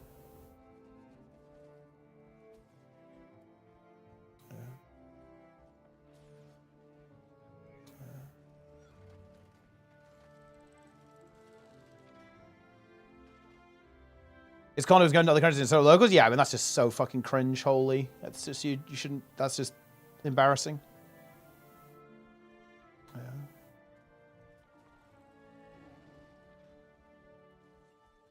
Yeah. Opinions on Ranger, don't see you playing them anymore. I mean, it's honestly not one of my favorite classes, but that's mostly like an RP thing, to be honest. I'm not really like a pet class fan, really, overall. Sub 4 min per club, they say. Awesome. Wow, that's fucking kicking ass. Love to see that. Yeah. Very cool. I'm going big. Nice, nice. Yeah. Yeah, I've also been making some really good progress. I actually did a 30-minute run the other day and managed to get 6 kilometers done within 30 minutes. So actually really happy about that, to be honest. Definitely kind of getting on that pace as well. Working on getting that down, getting the endurance up there. Because again, I'm prepping for a half marathon in next year. That's, you know, what, 21 kilometers approximately, or something like that. So I've got to get some stamina going. Yeah, it's really cool. Yeah, 4 minutes is nice. Half marathon September, nice, cool, cool. Yeah, yeah. Look, don't tell me how bad it was, okay?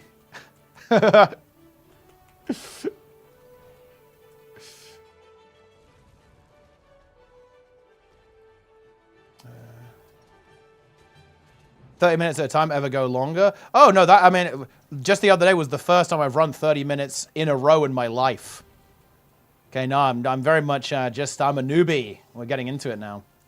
Yeah, I will definitely be doing kind of efforts and so on. That is something I like to integrate into the training as well. But right now I'm also trying to build up my stamina, yeah. I'm trying to build up, you know, my endurance. I want to be, I need to be capable of running for like well over an hour. You know, without pain, without discomfort, right? And obviously without injury. So yeah, I'm going to be obviously doing efforts and so on, but also very much looking to, you know, slowly increment how long I can run continuously without a problem. Yeah. Oh yeah, I mean, yeah, like I'm not worried about my speed. I'm very much worried about my stamina. I think if I tried to run a half marathon now, I think I would struggle to do it continuously, right? Like obviously if I ran a little bit and you know, took a break, then, you know, I'd be able to complete a half marathon. But my goal would obviously be able to run it continuously, like, you know, like maintaining a pace. And I think that's, you know, that will, you know, I'm obviously confident, right? I have a year to prep for it, where me and Sneb are planning on running a half marathon in Canada, actually, next year, probably sometime in June. We don't know exactly. We'll figure it out. But, you know, something like that about a year from now. So I've got a lot of time to train for it, and I will do my best.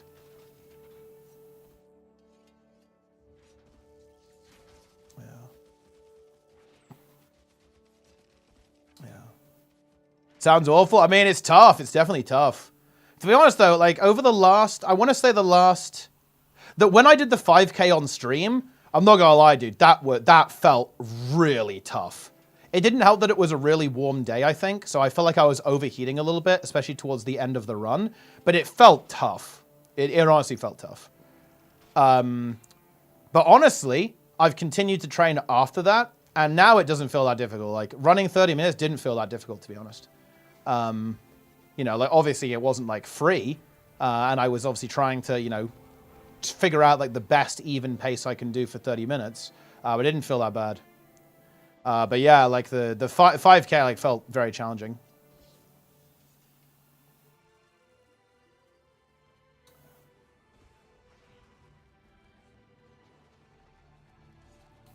Running on hot days, yeah. It was on the day that me and Steb did the run. It was super warm, and we were there. Yeah, we were there kind of at around midday, 1 p.m. It was like super warm.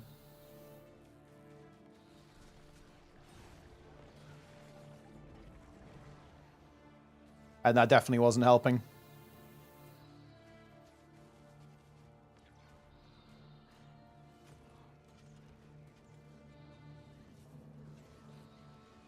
Can you run 10 kilometers non-stop? If I wanted to, yeah, I'd make it, yeah. I think it would be pretty tough, but if I just like went outside now and ran and kept like a sane pace, I'd make it, yeah. Probably wouldn't be very fast though. Isn't running Giga bad for articulations in general? I don't think so. I think that's kind of like a meme. I don't think it's really bad for your joints. I don't have like the best joints ever, and I haven't really had any discomfort. The only discomfort I've had is kind of in my, I would say I've had a little discomfort in my shins, like lower shins, and also my kind of like my lower calves have been a little bit strained as well, but nothing really too bad. Yeah.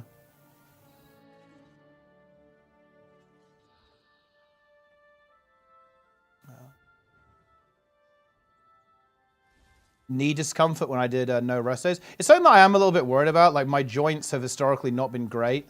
Like, swimming, I have had problems with shoulder in particular. But I haven't actually had any issues yet so far, which I think is quite lucky.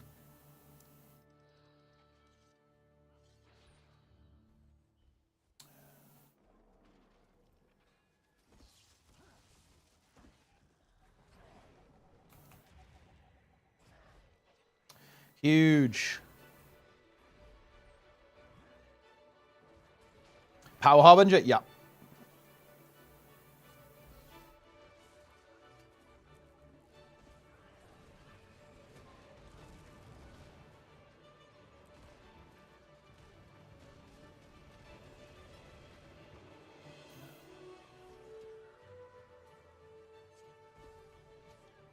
Yeah, I'm honestly really looking forward to next year, just to see how much progress I've made for a start. It feels really good to be exercising again, to be honest. I'm actually feeling really good about my progress with lifting and with running. I also want to get back into rowing as well. I have a lot of like exercise-related goals right now that I really want to do. I do want to get back into swimming in my 30s as well. And that will probably like eat a lot of my sports. I'll probably like run a lot less and kind of replace a lot of it with swimming. I can't like literally do everything, right? But maybe I'll do like some, you know, do some triathlon as well. But yeah, by next year, I'm hoping to be a whole lot leaner. Like a lot leaner, a lot stronger, and a lot faster.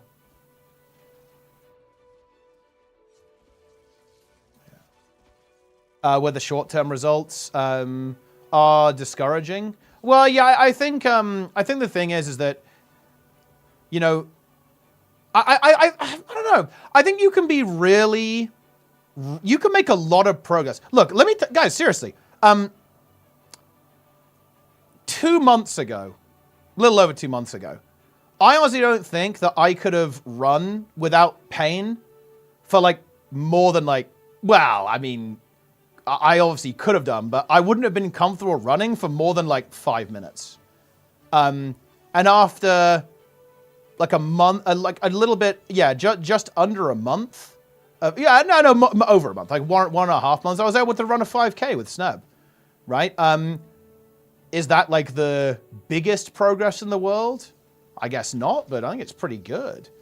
And now I'm running it easily. Like another month down the line, I'm running it easily. Like, you know, you can make a lot of progress, I think, to be honest, in a relatively short space of time. Like, you have to put the work in, you have to put the effort in, and you have to, do your best and be consistent. But you can make a lot of progress, I think.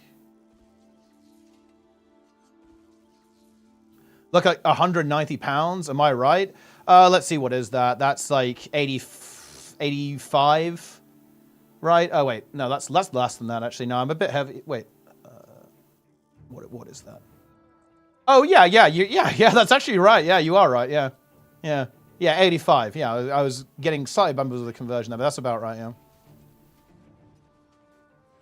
I'm a little heavier than that right now. I'm more like 90 kilos currently.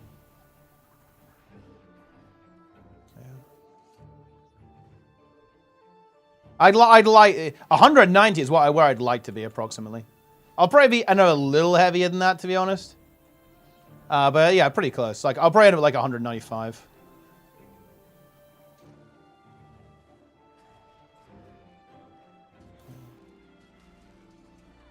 Hurts on our own. How did you make it not hurt when you do far distances? Oh, I mean, you just build up.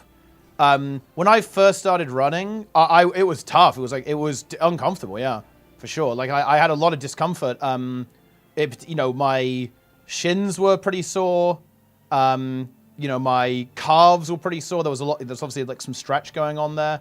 Right? Yeah, it was pretty sore, but I just didn't do that much. I did a lot of, do a bit of running, do a bit of walking, do a bit of running, do a bit of walking, like extend the periods of walking, right? And then of running rather, and like slowly build that up, right? Over time. Yeah, and just don't go fast either. Just don't just do a little, like barely running, like just have the motion as well. What's your height? I'm about 190 centimeters tall.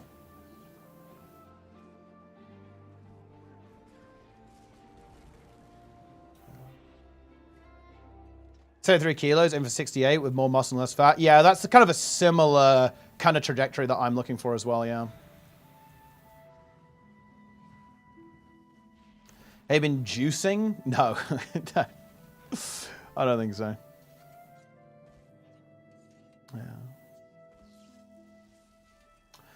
Because of my mild asthma, I wish I could run more. Yeah, I know how frustrating that can be. I used to suffer with asthma quite a bit, actually, in my when I was younger. I'm very fortunate, though. It just kind of went away as I got older. Yeah.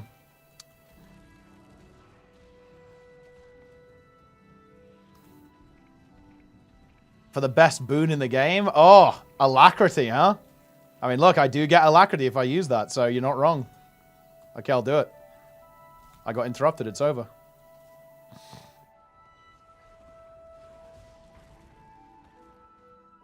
What time tomorrow? It's going to be 2 p.m. European time, Sokos.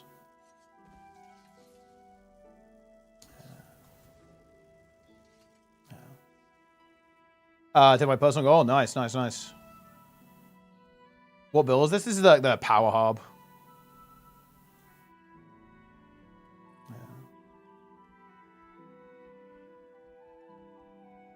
Feels awful during the winter. Oh yeah, for sure. Yeah, because if it's like super cold, that's definitely a problem. Yeah.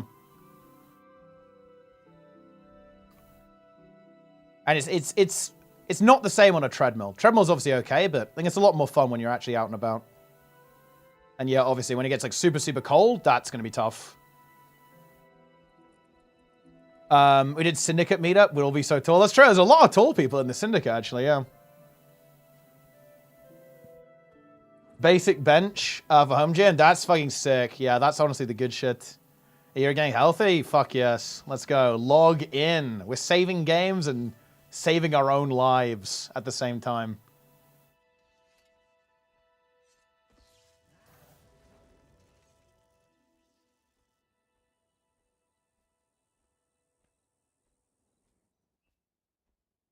It's going to be good.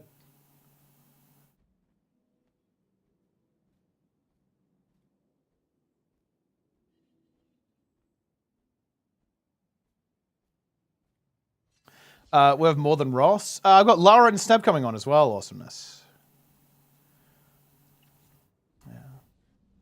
Oh, actually, guys, I have to do a clip. Like, Journa, I want to upload a little advert for tomorrow's stream. And also, guys, okay, will you guys do me a really big favor? We are basically, look, let's actually talk business here.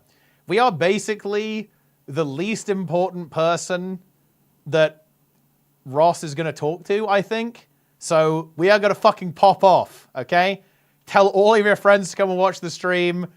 We'll post it on Reddit. I want to see fucking upvotes. Spam it everywhere. Lots of rebirds, lots of retweets, lots of likes, lots of comments on YouTube. When we upload the VOD, share the video everywhere as well for Stop Killing Games. We need to prove our fucking worth. Yeah, I want to see loads of magrests in the chat. Actually, wait, no, don't do that. Like, don't be weird, okay?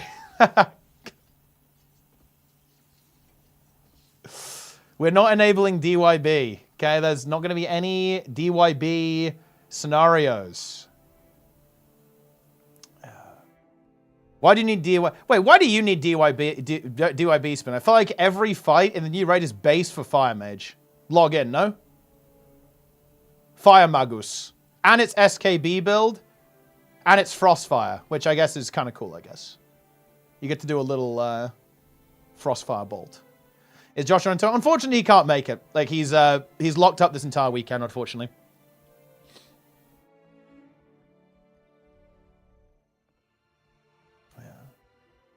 Yeah. Ross Scott, correct, yeah. SKB, how is SKB? No, SKB is not Dan's game. SKB is Pog. SKB is the superior Fire Magus build.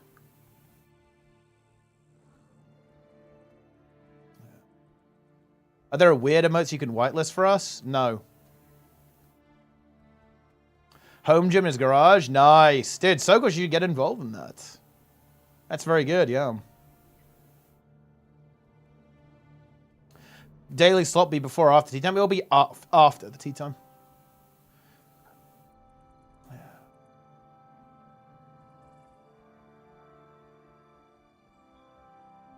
SKB Frost was getting nerfed for the patch. No, it's deplete. They won't do it.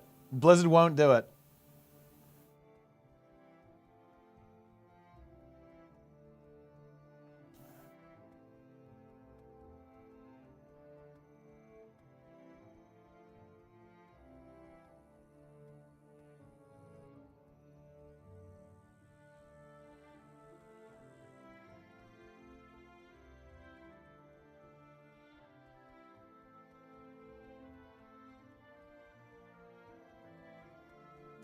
But yeah, we need to pop off. Being opposed to SKB is ban-worthy? That is true, actually. You being opposed to SKB is completely illegal. We are not allowed to be opposed to it. You have to be in favor in this chat, guys. Yeah. Let's not put a Stay Safe with 2 on Preach. Wait, what's wrong with Preach? Preach is... Comparing Stay Safe and Preach is an interesting comparison. What is that comparison, bro? That's cooked.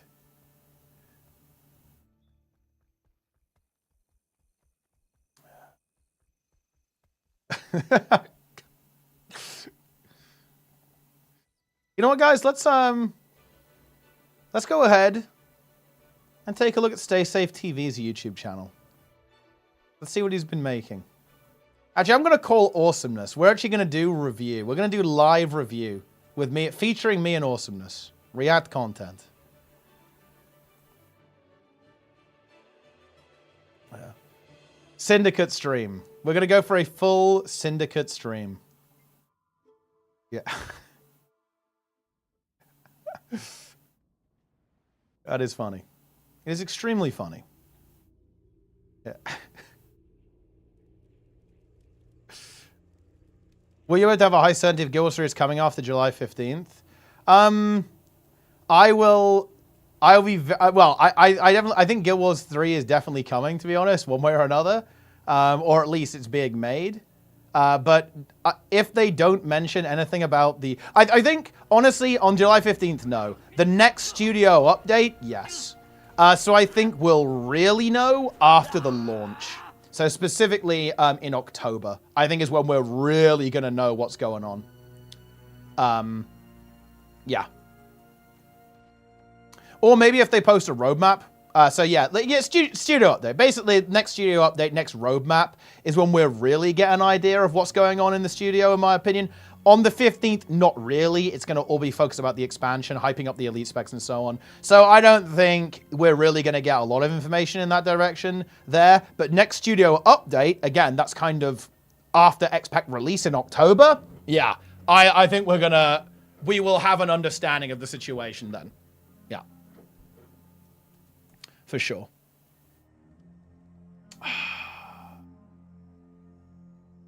Uh-huh.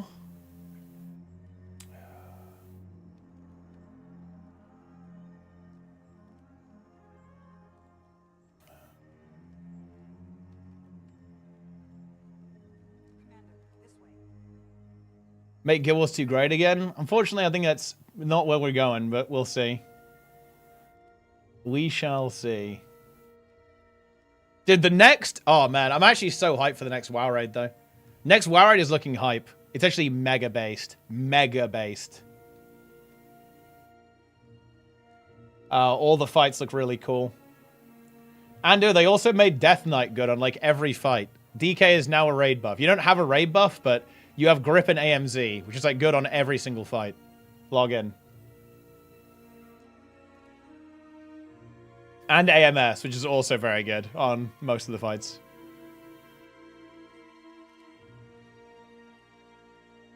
It's time.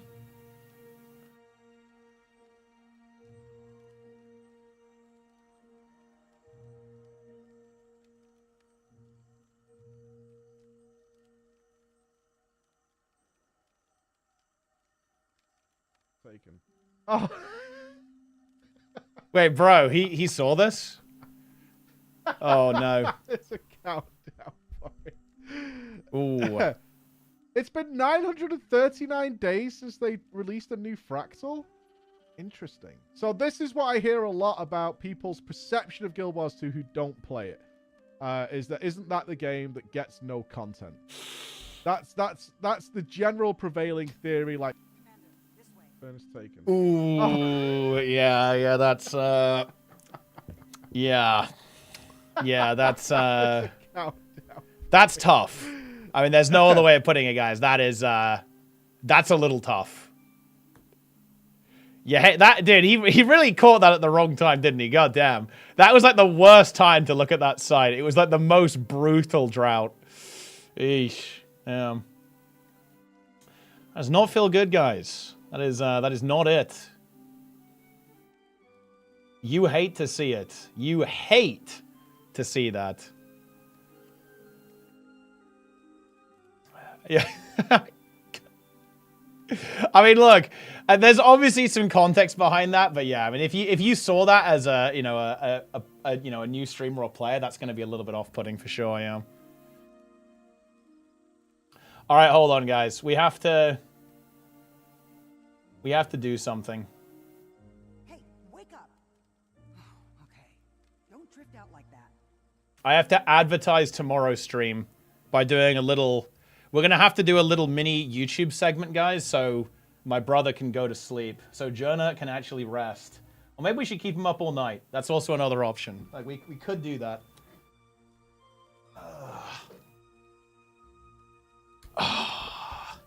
Actually, I need something else as well. Hold on. Get ready to say hello to YouTube, guys. Shout out to YouTube.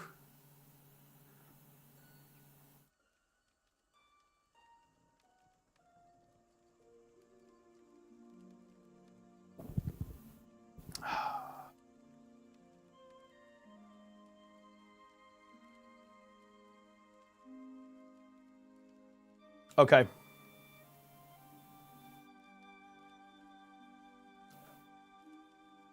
Incredible. A boba. A boba indeed.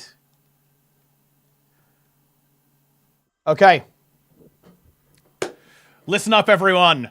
Very exciting news. It's actually been over a year since the last tea time, but I have very exciting news for all of you.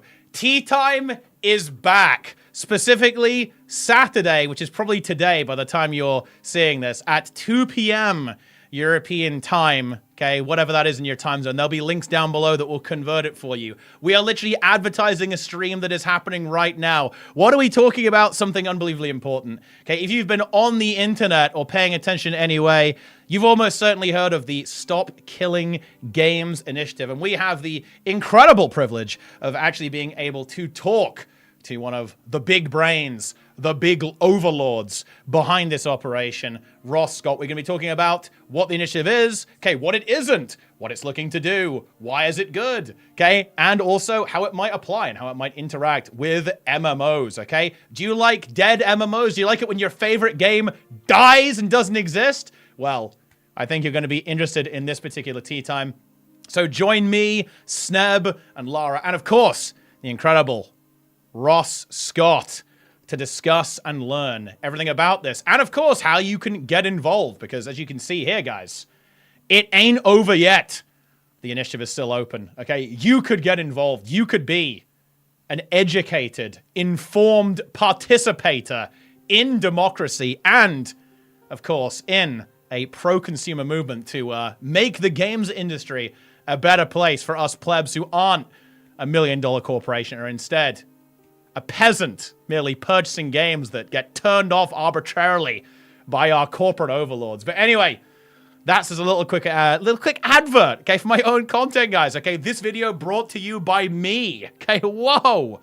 All right, that's it. I will see you later on, okay, today or whenever the stream is actually going to end up being relative to when you're actually seeing this.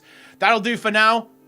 Click links, get involved, spread the word. This is our chance as the Guild Wars 2 community to get involved, okay, and show that we're actually very important, okay? We're very important, and we're contributing to great things. So yeah, that's it. I will see you gamers then. Okay, that is it. Take it easy, my friends. I'll see you there. GG's. There you go. Done.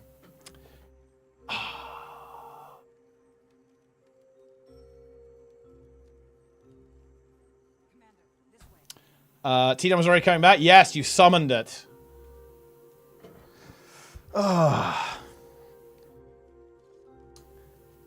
Nailed it, yeah. It was all right. I'm a little bit frazzled, honestly. I'm a little bit tired. I've been running around like a goddamn headless chicken the last couple of days.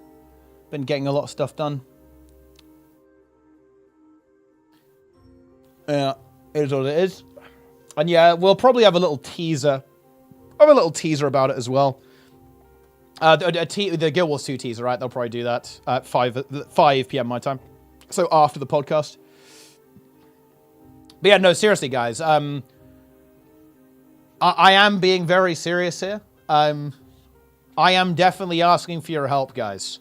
Let's make this impactful, right? Like, share it. Tell people about the stream. Tell everyone to watch. Okay? Upvote, like, retweet, all that kind of stuff. Because this is something that I do care about, right? Like, consumer advocacy is goddamn important, right? Like, I'm a consumer advocacy enjoyer. This is our opportunity to get involved in that and actually do something cool.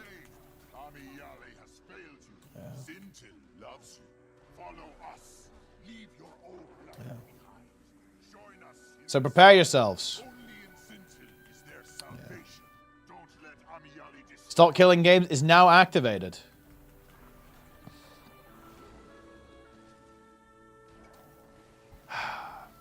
Link it as soon as it's up. Yeah. I will definitely do that. The video itself will probably be, I guess, up relatively soon.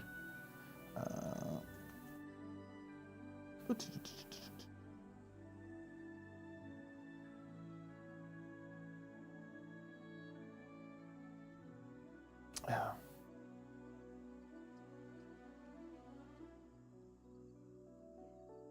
I don't need to.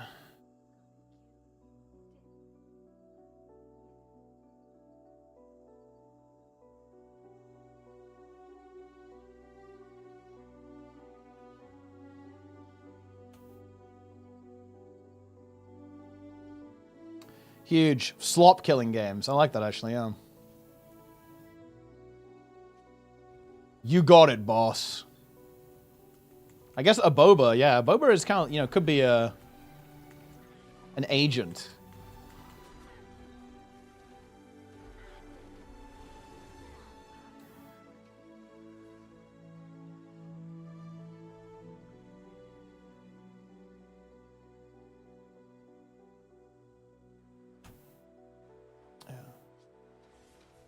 Around lunch, it is, but that's just the way the scheduling's working out, right? But yeah, it's pretty early, a little bit earlier than usual. But that is okay. That's just the way it is.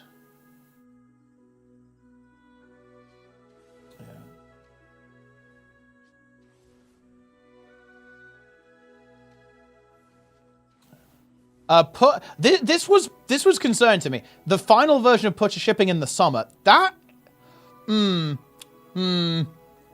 yeah, I'm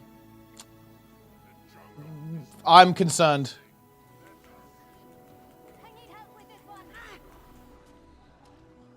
Oh no. Maybe they've got some big cooks and it's going to be pretty different when they end up releasing it. But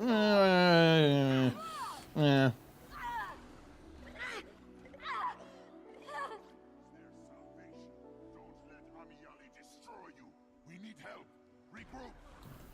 Frogs.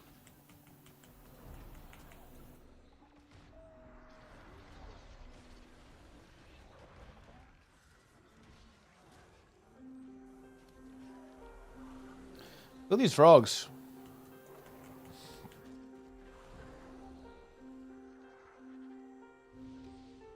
Teasers for elite specs. 2 more. Probably one tomorrow than one Monday.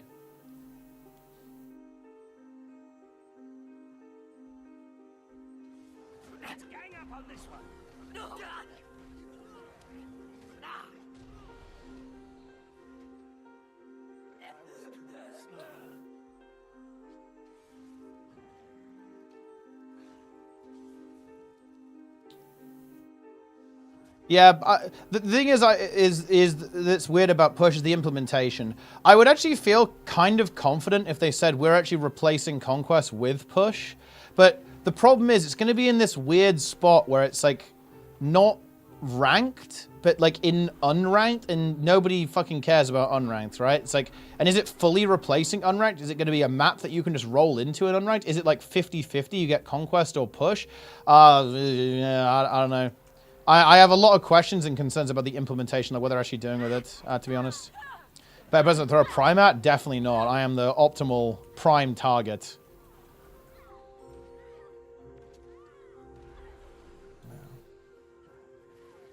I don't know. It's weird.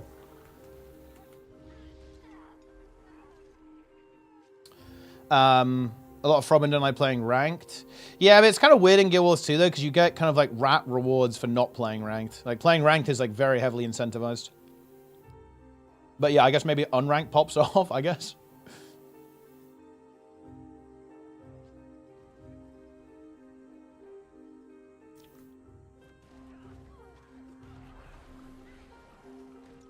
I'm gonna reveal you guys. Okay, it is a Guild Wars 3 angle. I think that a lot of what ArenaNet is doing is kind of cooking for Guild Wars 3.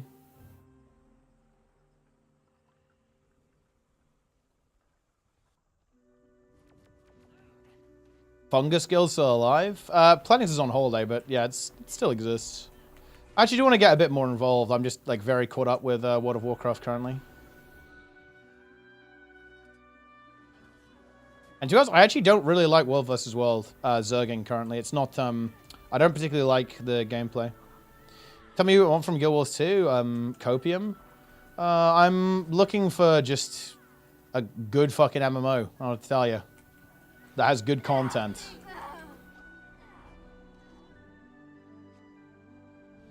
Prepare a scheduled assault and flood the chat with all tree-related emotes tomorrow at 4 p.m. Slop killing games. We should have a new emote. Commander, this way.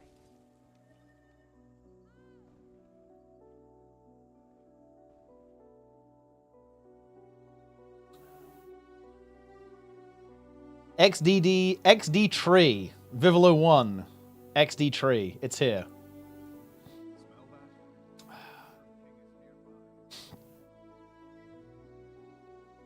PvP on Guild Wars 3? I hope so.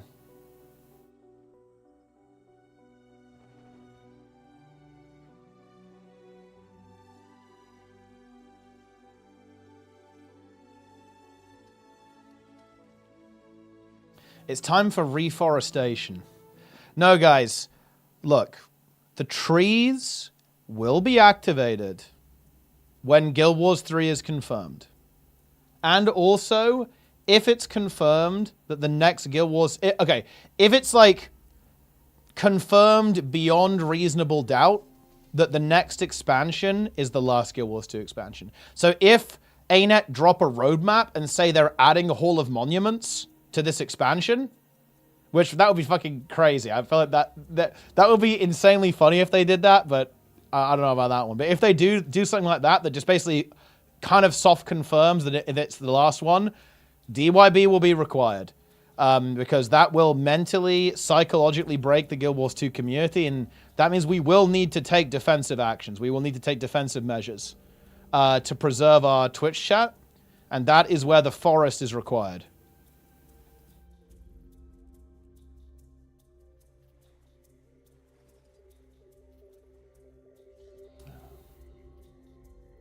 And that is when DYB will be activated. And additionally, Tree Conga. Tree Conga will exist in that situation.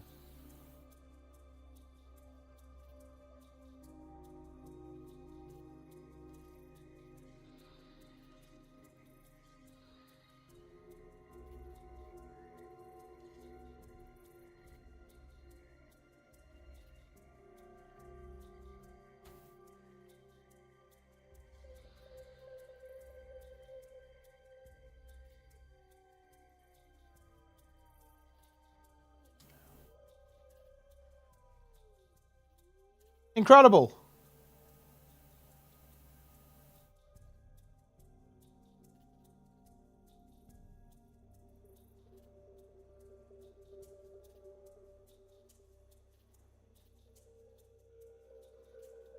Oh, am I about to be attacked? I think almost certainly. Yep. Oh. Well, that... Oh! Bro, that one's not going in the montage. Oh! Dude, that was the fucking Spear 3 one-tap right there. Into the Spear 2.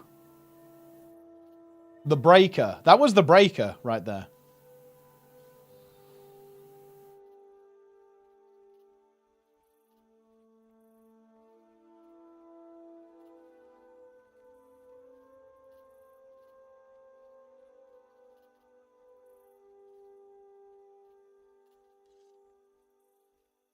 Old Legacy of Carlo or Old Capricorn? Definitely Old Legacy of Carlo. Old Capricorn was weird.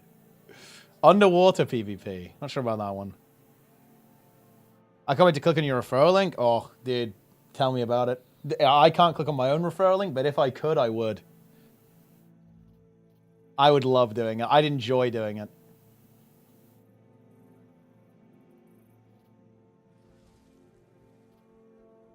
Whoop. Whoop. We're in. Courtyard? I mean, Courtyard is strange.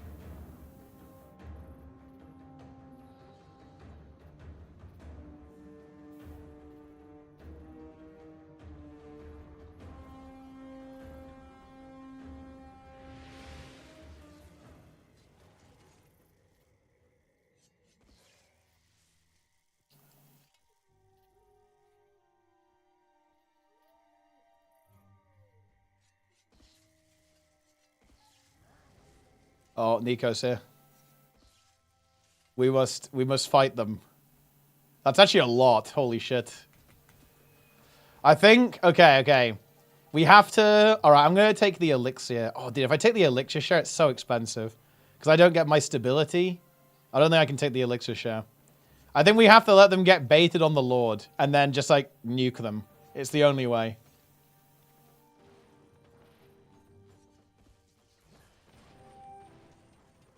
I think the Lord is our friend. I want to take the elixir share, but I don't think that's viable. The sundered trees will never serve. Your photosynthesis weakens. My root surges. Such potent compost here for those strong enough to seize it. Trees are mine to command. I will make your world wilt. Leaves fall upon you. Great tree, grant me your strength. Witness my germination. Sprout in the light of a dying star. Thus falls lumberjack kind. Within the scales of the elder forest, you are compost. They're like the fucking voice lines on the WoW bosses. They're so good. Oh, we can maybe. Oh, look, yeah, this guy can get picked off. Oh, we actually have one already. That's big.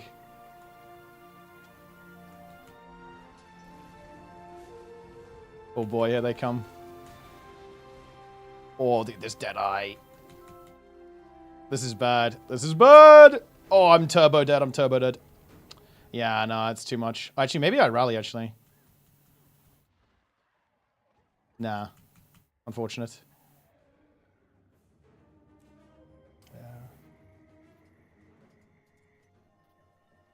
Yeah, Starcraft has some very, very good lines.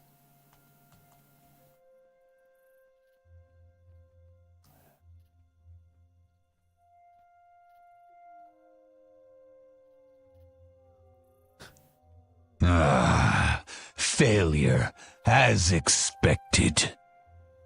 Bend to me and break. Within the scale of the universe, you are nothing. Gaze into the endless dark and despair. Your bodies will linger in the nothing beyond stars.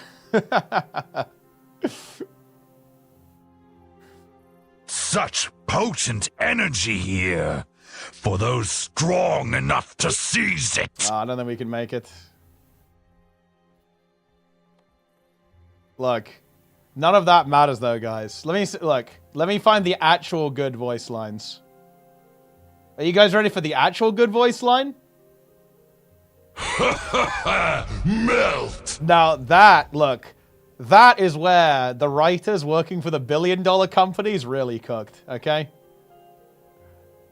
Was this all the dragons could muster? Ha!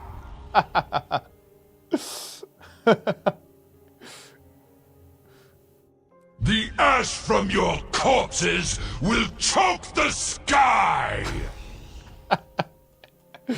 Wait, I feel like Farak had some banger lines. Let me find, like, the Farak lines. Oh, yeah. A wasted effort, maggots. Keep dreaming, little one. Your mother is not here to save you. Yep. How did your protection work out for your children? That, by the way, in context, guys, that one is insanely fucked up. Like, Farak dude, WoW does this really weird thing where, like, the villain is kind of goofy, but they're actually, like, insanely evil, if you think about it. The context there, guys, is that, like, he killed her children, okay? Like, he did that.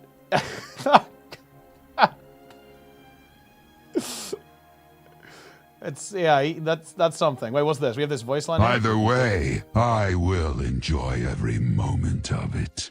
Rockmora! Crush them! Now, that is a good one, actually. Yeah, that is a classic.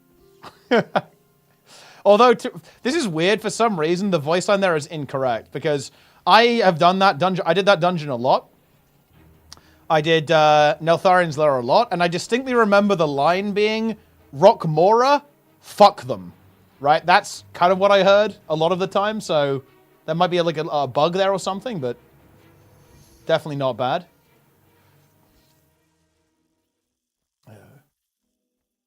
Rock Smash! That was really loud.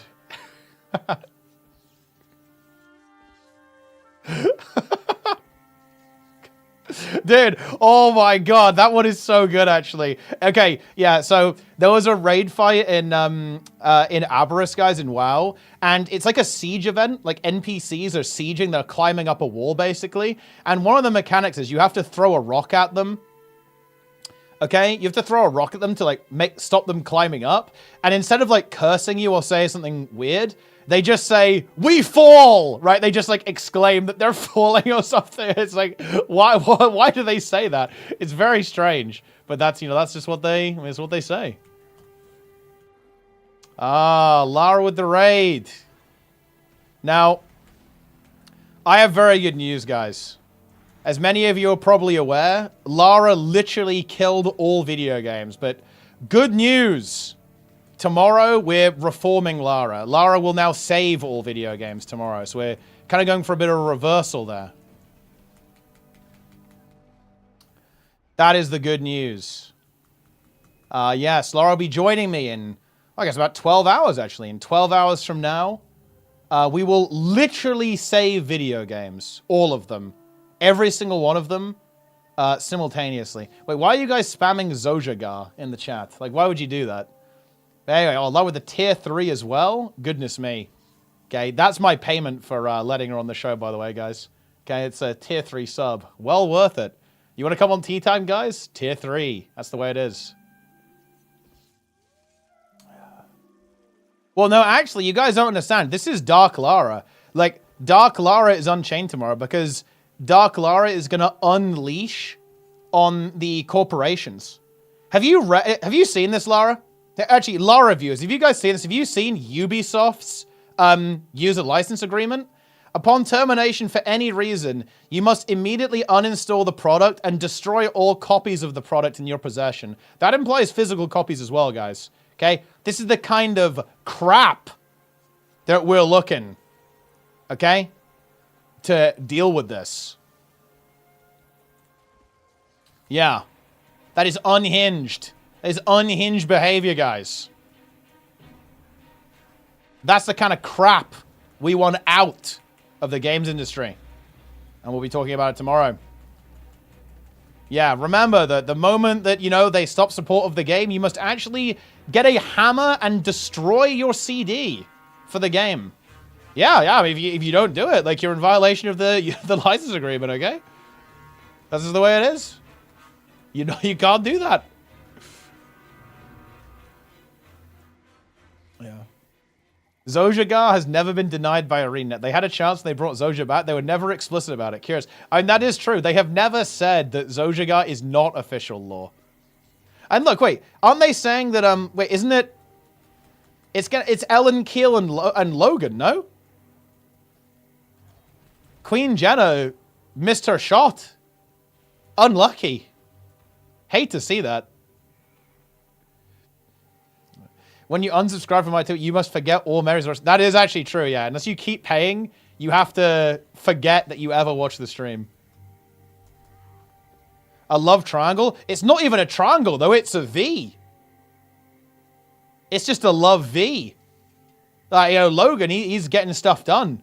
He's down to business.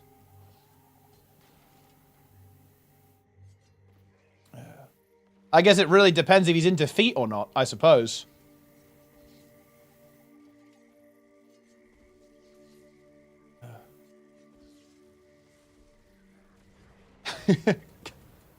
Osrook is, wait, is that the break yourself upon my body line? Dude, imagine if that's actually a major plot line.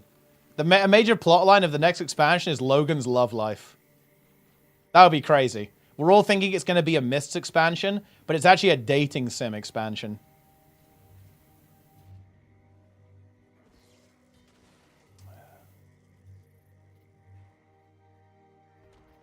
That would, look, that would be the kind of, I could see ArenaNet doing that, by the way, 100%. Like, I would not be surprised if there's, like, this competition going on between Jenna and Keel, and Keel is like, look, I'm not wearing any shoes either. Like, that's actually kind of an, I could see ArenaNet doing that. That's within bounds, no? Like, they're completely fine leaning into the foot stuff. They did it with the Azura. The Azura's like, Oh my god, I've got to know. Is she wearing any shoes under those robes? They've already shown they're totally fine making that joke. That is within law, guys. That is canon. That is legal in ArenaNet's mind. We could go there. The game could go there.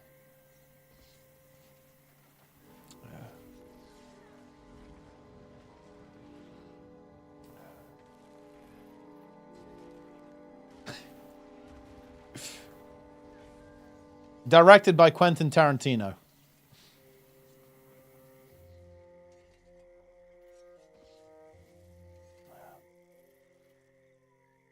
Revert Star 5. Dude, Star 5 is so cucked now. It does like 0 damage. And it's so slow as well. Like the wind-up is so slow. At least you have Hydro Sigil, I guess. But it doesn't do damage anymore, so it doesn't really have the same impact.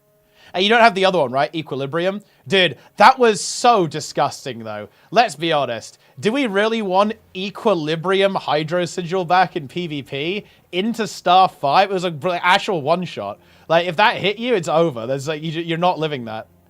Like, so you can't survive. Oh, that was so disgusting. Oh, my God. Okay, so for those who don't know, guys, let me see if I can find the ability. Trait. Rev. What was it? It was called Equilibrium, right? Ah, yeah, okay, yeah, it was. Okay. So, let me show you guys the version history. Okay. So, it's this ability now, Spirit Boon. But it was originally called Equilibrium. And what it did was, it would do damage when you swapped Legend in an AoE. It was like depending on how much health you had as well, I think, right? And basically, it was obviously instant cast damage.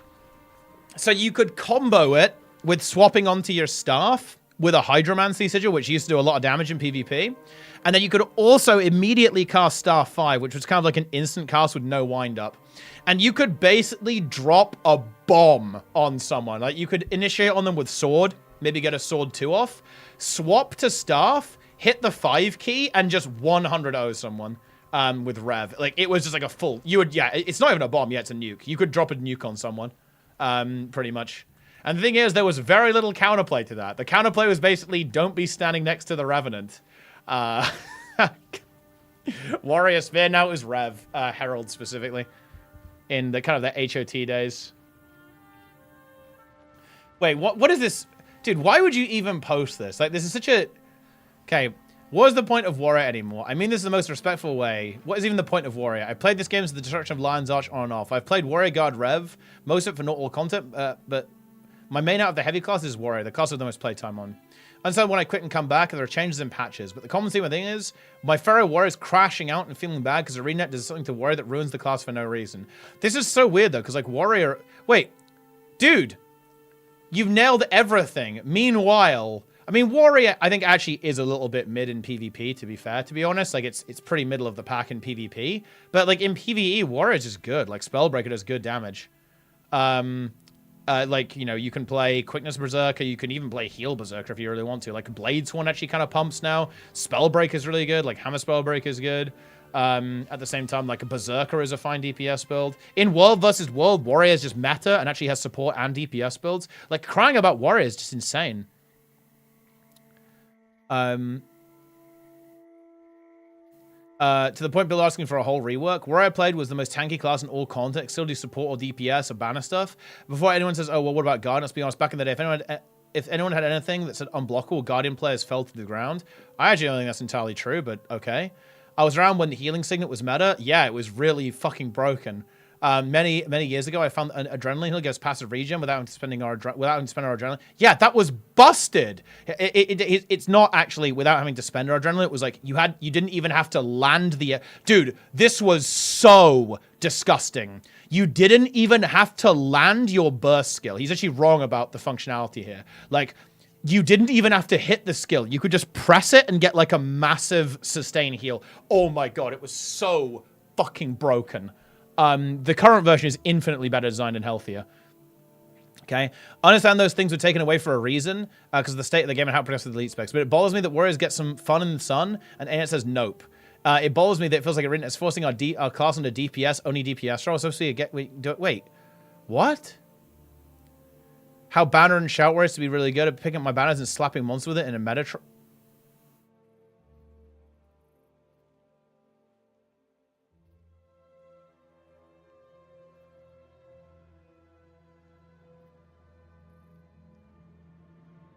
Picking up banners. It's funny, actually, by the way, because support warrior is infinitely better now than it was when this guy was basically picking up his banners. It's actually a really funny meme. Basically, like the quickness berserker build can very easily package in banner of tactics, which is a really strong skill for open world. War banner is way better than it was when this guy was talking about it. For that support there as well. Heal Warrior is an actual build that you can play. Support Warrior has never been a thing in PvE until recently. It's literally a thing in World vs. World now, and it also used banners in World vs. World. It's actually a very good build in World vs. World. There's the Spellbreaker. In PvP, Warrior is actually mid. It's mid, but it's not unplayable. Like, people do play it. Like, Zintrax does, Zintrax is playing Ranger right now, to be fair, but, he's known to be a bit of a multiclasser anyway. Obviously a Warrior main, but does play other things too. Warrior is mid, to be honest, in PvP. I think that's a legitimate point to make. But it's not like Warrior has been historically bad in PvP. That's just not reality. And, like, a Berserker and Spellbreaker are playable. Like, Floor even likes to play Bladesworn. I don't think it's that good, but you can play it. Yeah. Open favoritism to Guardian. It has been that way. Wait. Guardian isn't meta in PvP either, by the way. I don't think so. No. It's not. Firebrand isn't. Willbender isn't. DH has like a weird... I mean, look, we all saw when TAC was back, but TAC is permabanned, man. Like, nobody's playing Bunker DH anymore because TAC, look, Esprit bought a new account, banned within 3 hours. So TAC is not back. So, like, Guardian's not even that good either right now. Man, look, I'm going to say it. ArenaNet need to free Esprit. Esprit needs to be freed. Because without Esprit, okay, the EU PvP scene is unironically dead. It's over. Like, we need TAC. TAC needs to be back. And currently, TAC is not back. Why do you get permanent? Because they do bans based on, like, payment methods, right? So it's Esprit's ult, so TAC was also destroyed in the crossfire of Esprit's main being destroyed.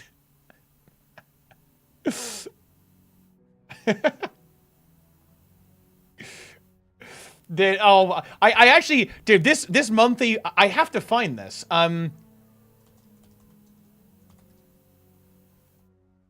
have to find this. Guys, I need to show you this. This was so good. When was the last monthly AT?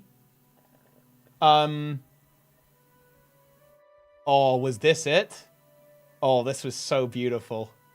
Was this the game where he goes for the relog? Oh, wait, where is it? It was on Forest. I need to find this AT.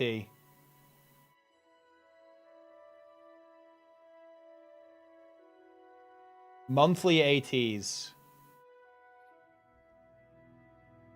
Where is my playlist?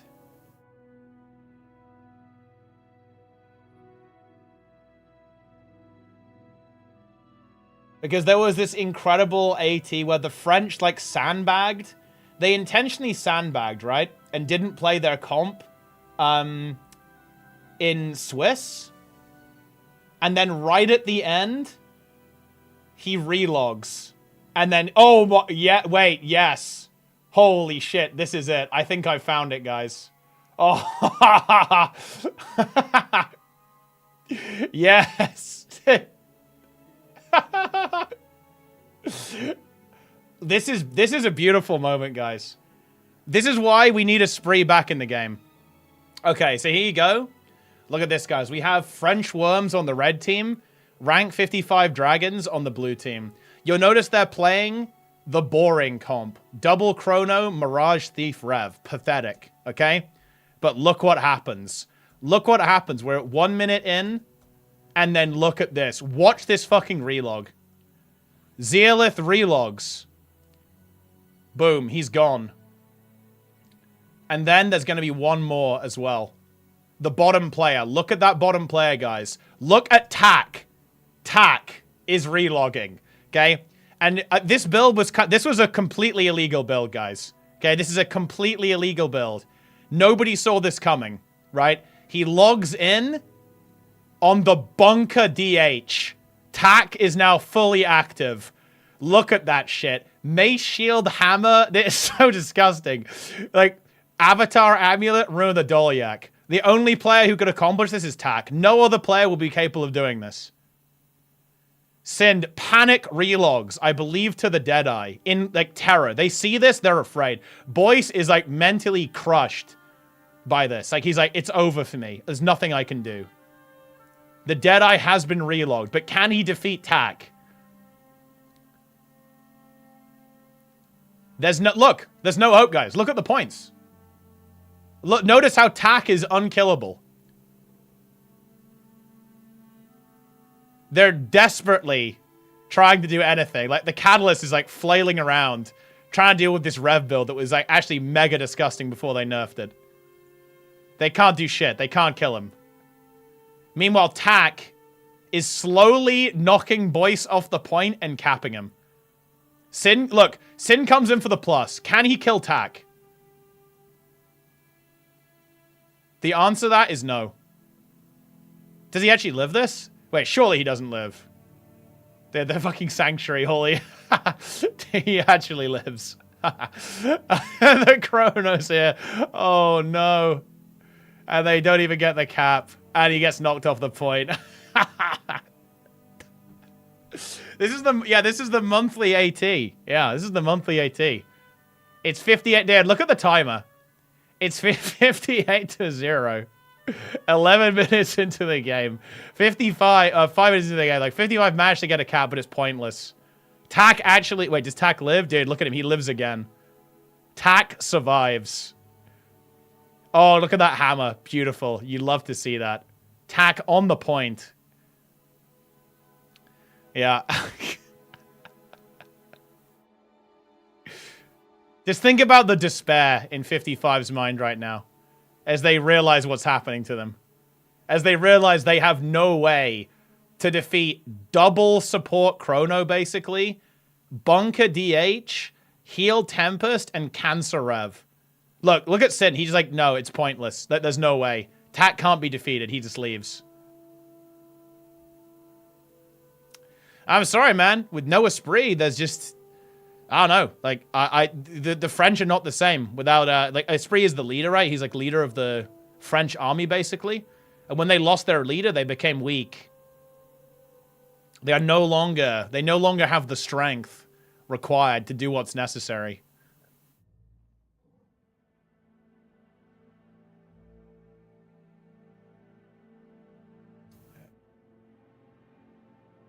Where the leader went? Well, unfortunately, in some slightly confusing circumstances, he was permabanned.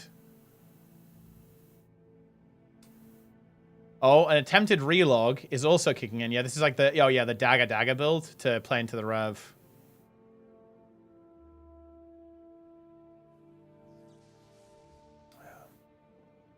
And yeah, you hate to see it. And you kind of hate to see it. You hate to see this kind of thing because bunker games are pretty cringe, but they're also pretty funny at the same time. Like, they're horrible from the player perspective, except the French, they love this stuff. But from like a spectator perspective, bunker games are actually pretty funny. Like, if they're like this, they are entertaining.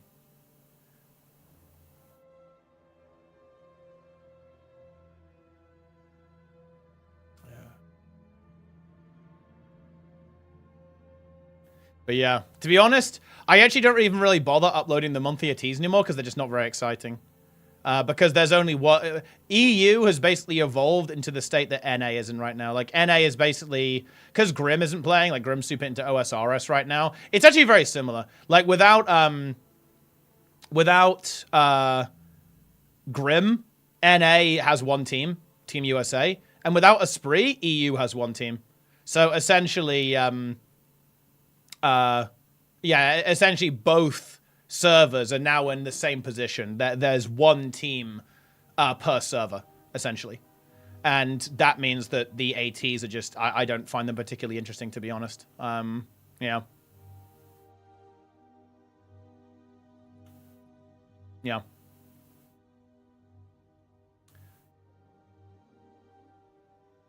Who won this tournament? Basically, I mean, French Worms. Like, the red team, they're known as the French Worms. And yeah, it's over. Yeah, and look at this. Look what they do. Yeah. And by the way, the reason this was so funny is because they actually sandbagged early on. They hid this technology. They hid the bunker comp until finals. They actually managed to beat 55 twice by doing this. They're the only team that's capable of doing it, in my opinion, right now. But yeah, if we go to Swiss, where's the Swiss? The French team. I think it must be this game. Yeah, this game here, yeah. The French sandbag, they deliberately play a different comp and they actually kind of get owned. But this is all part of their plan, right? Their plan was to beat every team by playing quote-unquote normally, like the normal approach to the game. And then they swapped specifically for the grand finals over to the bunker comp. And they did this twice. They actually did this twice.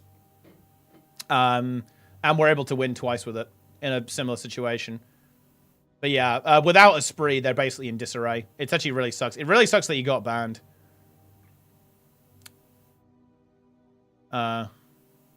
He basically got banned. Look, TLDR, he got banned for account sharing, really. He was trying to... he was basically trying to help a friend of his who got permabanned. And he basically got caught in the crossfire because of that. I don't actually think Esprit really did anything wrong. He just, you know, you shouldn't try to help people who get permabanned, really. That's... ArenaNet don't like it when you do that. It's actually one of the things they will permaban you for. If you do that kind of thing, they get really angsty. They do not like it. Bunker comp? Why is it called like that? It's called bunker because you bunker down, right? Like, you just play very defensively and hold on to the points. Yeah, it's a good rename on Node, actually. I don't like emotes that you can like use accidentally, for sure.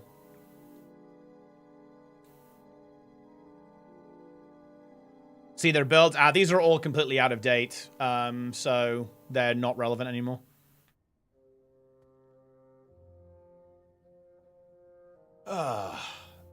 Slop.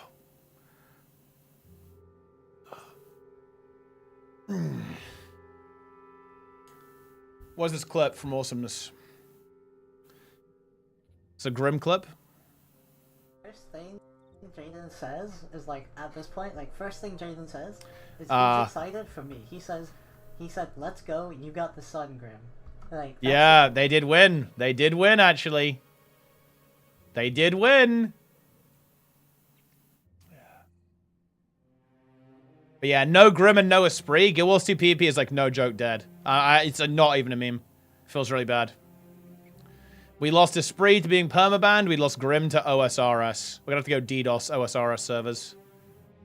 Bring him back.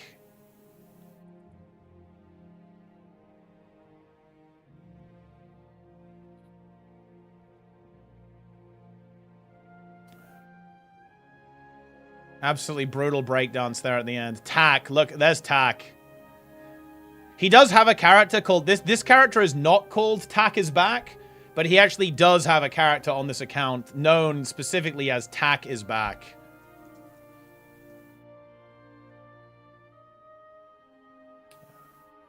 So, yeah.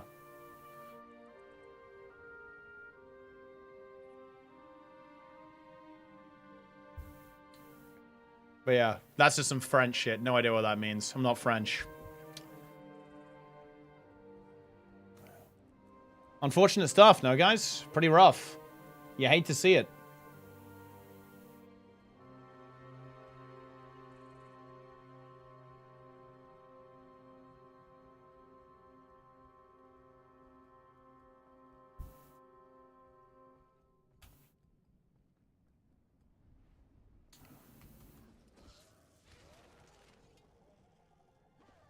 Okay. I am gonna head out. I'm gonna raid Chomp. Guys, tomorrow, 2 p.m. UK time. That is 2 p.m. Euro time. In 11 hours and 24 minutes, we are gonna be saving games. We're gonna stop killing games tomorrow. I'm gonna be live hopefully a bit before that. I'm gonna go to bed and then be up a couple of hours so we can get a little bit of a warm-up stream so I can get people watching and get people engaged before we actually get to the podcast, the show itself. So be here. Show up, guys. We're going to have a Reddit post going, all that kind of good stuff. Okay? And yeah, it's going to be good. It's going to be great. It's going to be epic. So definitely stay tuned. We will be back. But yeah, you're allowed to kill games for another 11 hours. Then, no. We're not doing that anymore after that. But anyway, that's it. I'm going to go and actually get prepared, do a bit of prep for that stream, and I will see you guys tomorrow. Take it easy, my friends. I'll see you next time. Be here, or don't, but actually be here. Boom.